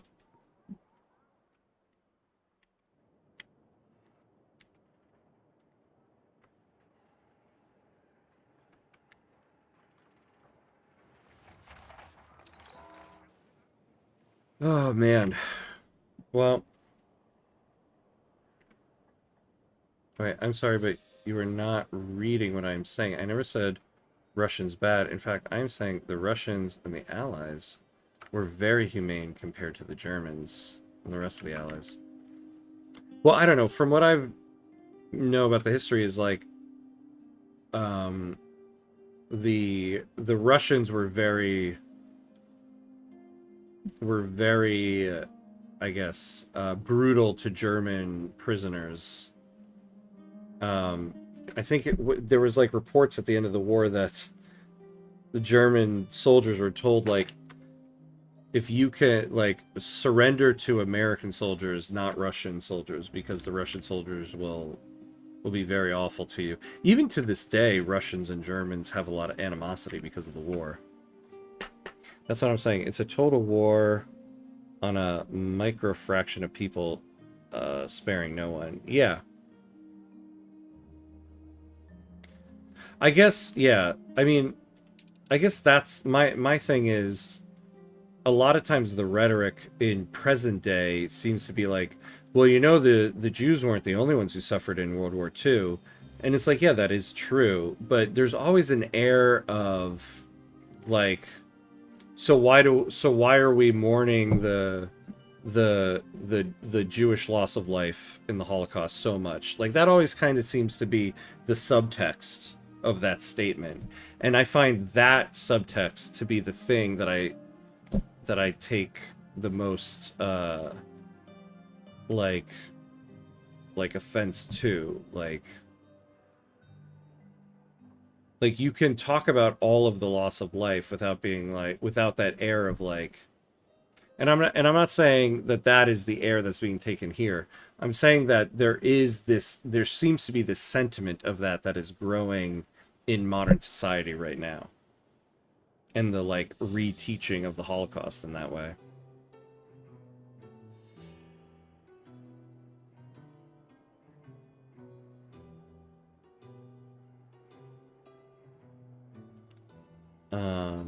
I just showed you the numbers. German soldiers had a 90% survival rate as compared to Soviets, who had only 35. And true, these numbers were like 99% between Germans and Western allies. You have to know your audience. You know my level of education, you know my politics mostly, and you know my intentions. I'm here to clarify and shed light on lesser-known victims, not downplay. Yeah. Yeah. I get that. I think what I'm trying to say is, the point I'm trying to make is, there is this sentiment that seems to be gaining more traction that I find scary, of this kind of rewriting of history in a way, where people take a fact, but then make like bad conclusions from it, right? And so I guess that's the thing I fear, is this kind of rewriting of history, and this idea that like, well, the Holocaust wasn't so bad for the Jewish people. You even see it now in the United States with the way people talk about slavery, where they try to be like, oh, well, slaves were actually treated well, you know, it wasn't so bad. And it's like, so I find those two things similar. This idea that like, no, the Jews are treated horribly in the Holocaust. Like that shouldn't even be a statement that needs to be said. African Americans during slavery in the United States were treated horribly, but there seems to be this sentiment growing that like, well, things weren't as bad as we think, and I find that to be scary. That is an idea that is starting to take hold. I started this discussion telling the place that the Holocaust was the worst event in human history, period. Now I can't tell some Polish girl her grandpa didn't matter, or some gas for being gay. Yeah.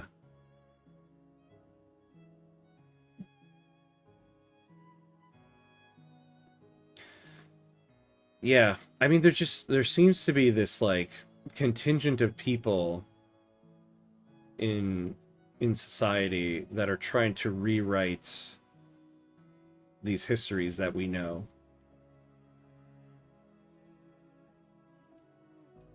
And I find it difficult to figure out how to combat some of these ideologies. Because you can't just be like, no, you're wrong, because that doesn't get through to anybody. But at the same time, a lot of people, like, they're just wrong, you know? How do we find a better way to discuss these historical events when somebody's clearly just trying to, like, whitewash history? I don't know. And I don't know, maybe I'm coming from it from a different perspective, because I don't know how much this is happening around the rest of the world, but I feel like in the United States, there is a lot of whitewashing of history that's happening. That I'm very, I guess, aware of. I know, but it's just these days the event is overused. It's bad, but there are more bad events that people forget.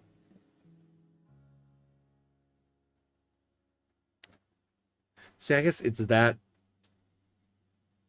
It's the comparison that there are more bad events. I think that's the point of contention for me, that there are also many other bad events that have happened, but I don't know if I agree with the comparison, because this more bad events implies a comparison, you know. History is a gray subject. People/politicians do manipulate fact and information according to their political agendas and ideologies. Yeah. And at least here in the United States, there just seems to be much more of it. You know, like actual like rewriting of history books. I mean, we have at the moment, our president is selling Bibles with the Constitution in the back of it, but it is an incomplete Constitution with the articles about slavery removed from it. Like, there is a whitewashing of history happening in the United States right now. All I'm saying is that Jews were not the only ones. Primary target, sure, we all agree. But did you know that millions of Slavs and Roma were exterminated for being subhuman? Yeah, no, I did know that. And I do know they weren't the only targets of that regime. But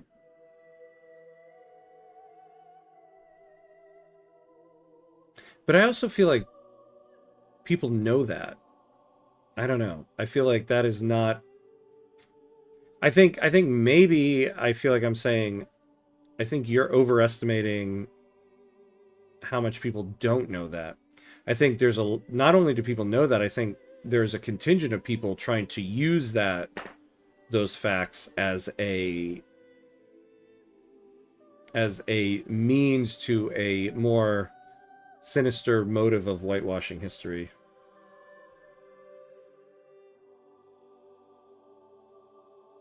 You, as in plural, average European, American, etc. Yeah. You yourself, of course, know that. Yeah. Like me, myself, I know very deeply about the Jewish Holocaust. Yeah, I assume so.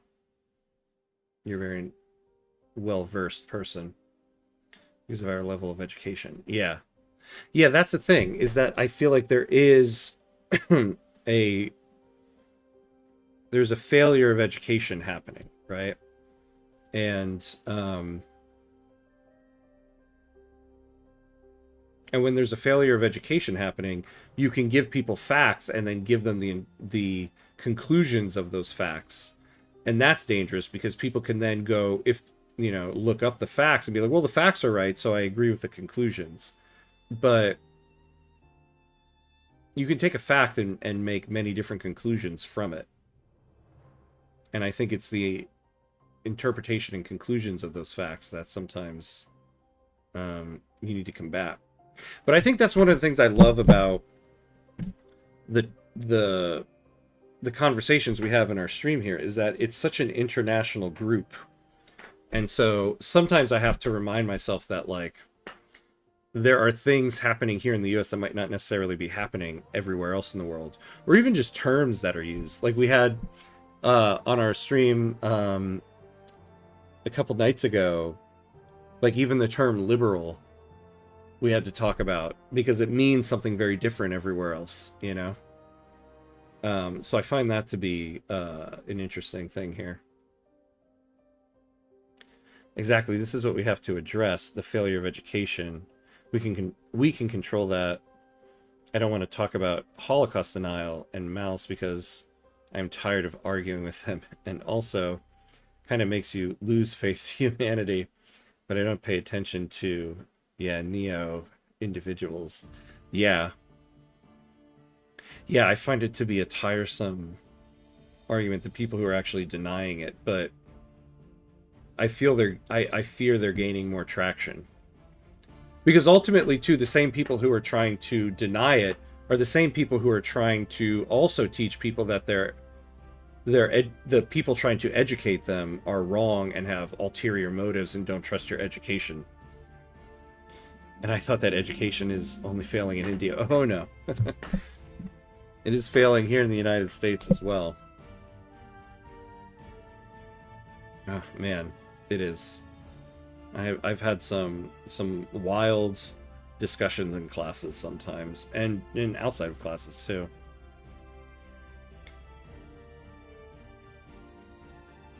Since we went there, I haven't been on Twitter for ages. I went back to see what's up. It's full of bots and yeah, and those guys. The platform is completely ruined. Like, you scroll the feed, and at least 10% of English-speaking feed is anti-Semitism and racism. Yeah, I left the platform a while ago. I don't use it at all because it just became nonsense. And quite frankly, most social media is like that now. In fact, it's crazy to me that I feel like the one social media site I do enjoy going to now is Reddit. Because Reddit used to have this reputation of being the wild place where crazy people went to, but now, not only is it much more sane than all the other traditional platforms, but I guess a thing I enjoy about Reddit is when you go to Reddit, you're going to a specific subreddit, a specific group, you're choosing the topic that you feel like engaging with. As opposed to something like Facebook where you're just scrolling a feed, and whatever some random person that you very loosely know decided to post that day, it's like, oh, well, here's the topic that I'm engaged with now. With Reddit, I feel like you have a little bit more control over what you feel like engaging with. Yeah, Elmo's. Yeah, Elmo's mecha and digital, yeah. Majority of people are just literate, and because they are literate, they think they're educated. This is very true. This is, yeah, very well said there. I find social media to not be a productive place for important discussion. More and more, I'm starting to realize how much you need that face-to-face interaction.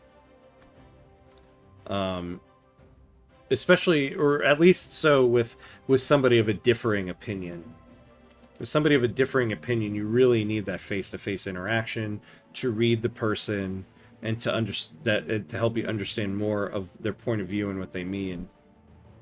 And social media just doesn't have that. And I think that's why we have so much disconnect. Because especially when you're having discourse with someone that you disagree with, I think you need that real life face-to-face interaction. Well, look at this. This session went on for much longer than I thought it would. We all kind of perked up at the end there, huh? It is way late for me now. I feel like now it's so late for me that it's now early for all of you. I'm very optimistic about humanity and our future, but it angers me how everybody knows who a few obscure athletes and talentless singers on Autotune are, but nobody knows who the head of the National Academy is. Yeah, I hear you on that. It's like, the things that we value in society, right?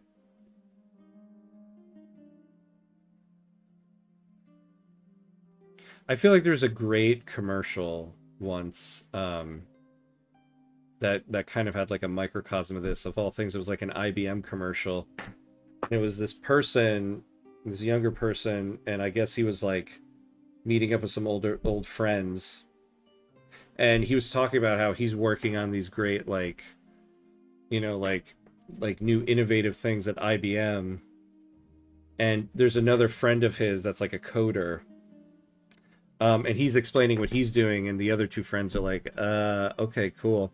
And then the other person's like, I made this thing for this social media app where you can turn your face into a cat.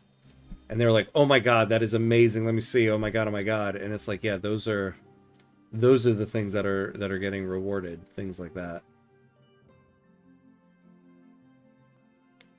Hamcuts is an academic and probably doesn't know that either. Well, which National Academy? Are we talking about the Greek National Academy? I don't know that. Social media somehow has become GTA Vice City. Like, first-time players starts to randomly hurting people in game out of nowhere. Now they are doing it on social media. Oh, Maximilian, I don't know who the head of our current National Academy is because all of those people are getting fired and moved around left and right. I mean, for God's sakes, the head of the Kennedy Center, the one national arts institution, is now our president. I guarantee you, whoever you think it is might not be that person anymore because all of that stuff got gutted and people are being fired left and right. Our government is in disarray. So, no, I don't know who the present one is. It's okay. I can't recall who our head of National Academy is. They switched a few times. Yeah.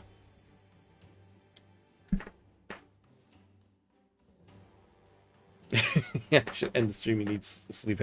Yeah, it's 12:30 a.m. here, and I gotta take my son to his soccer game tomorrow morning.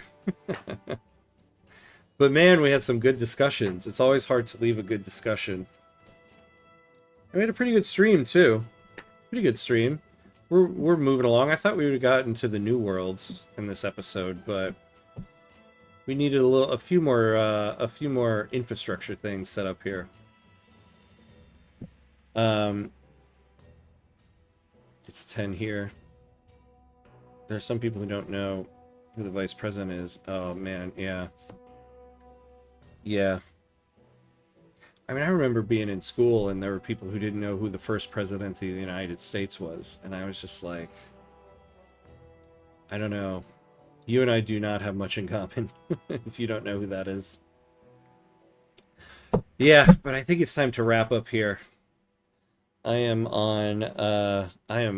working on some fumes here. So let's see, what am I on again? On next week I'll have for the first time in a while, a full stream schedule, back to the normal schedule. So Tuesday we'll be back with the double session of Victoria 3, once in the morning, once in the evening. So Tuesday will be the next time I'm on with some more Victoria 3. One of the most popular Google searches on your election day last year was, what happened to Joe Biden? Who is Kamala Harris? Oh God, yeah. Because the vast majority of people in the country don't vote. Everybody has an opinion, but most people don't vote. Yeah, even I know that, George Washington, right? Like, I feel like, I don't think I'm just being an American about it, but I feel like a lot of people around the world know that who George Washington is. And so the fact that like some people I went to school like didn't know it. I mean, it was really, I think like 3 people I could think of, but even 3 people I feel like is too much. It just made me sad. What a great note to end the stream on. The thing that made me sad. But yeah, we'll be back on Tuesday. Thanks for hanging out tonight, everybody, and chatting and talking stuff. Very famous British colonel who lost to the French and Indians on July the 4th. Oh, yeah, a very famous British colonel who lost to the French and Indians. He used to be a military commander, which I never forget to mention to my American friends. Yeah, it's fine. Because he won the one that matters. Just like Giannis doesn't win every game in the season, but he did win the ones that matter, for that ring that he has on his hand. I think that's my comparison for you, Max. All right, guys. I think that'll be it for tonight. thank you so much for chatting and coming and hanging out with me. I can't recall the siege, but Washington actually was trapped in some fort during the French and Indian War. That's what I was talking about. Yeah, I know. Ugh. Alright. I think I'm going to call it here. Have a good night, everybody. I will see, hopefully, everybody on Tuesday. And as always, be awesome, my friends. Thanks for making the stream so awesome. I appreciate it. Ironically, on July 4th. See, I didn't know that. I gotta look that up now. I have to go study now. Oh, no. Good luck. Good luck. All right, good night, guys.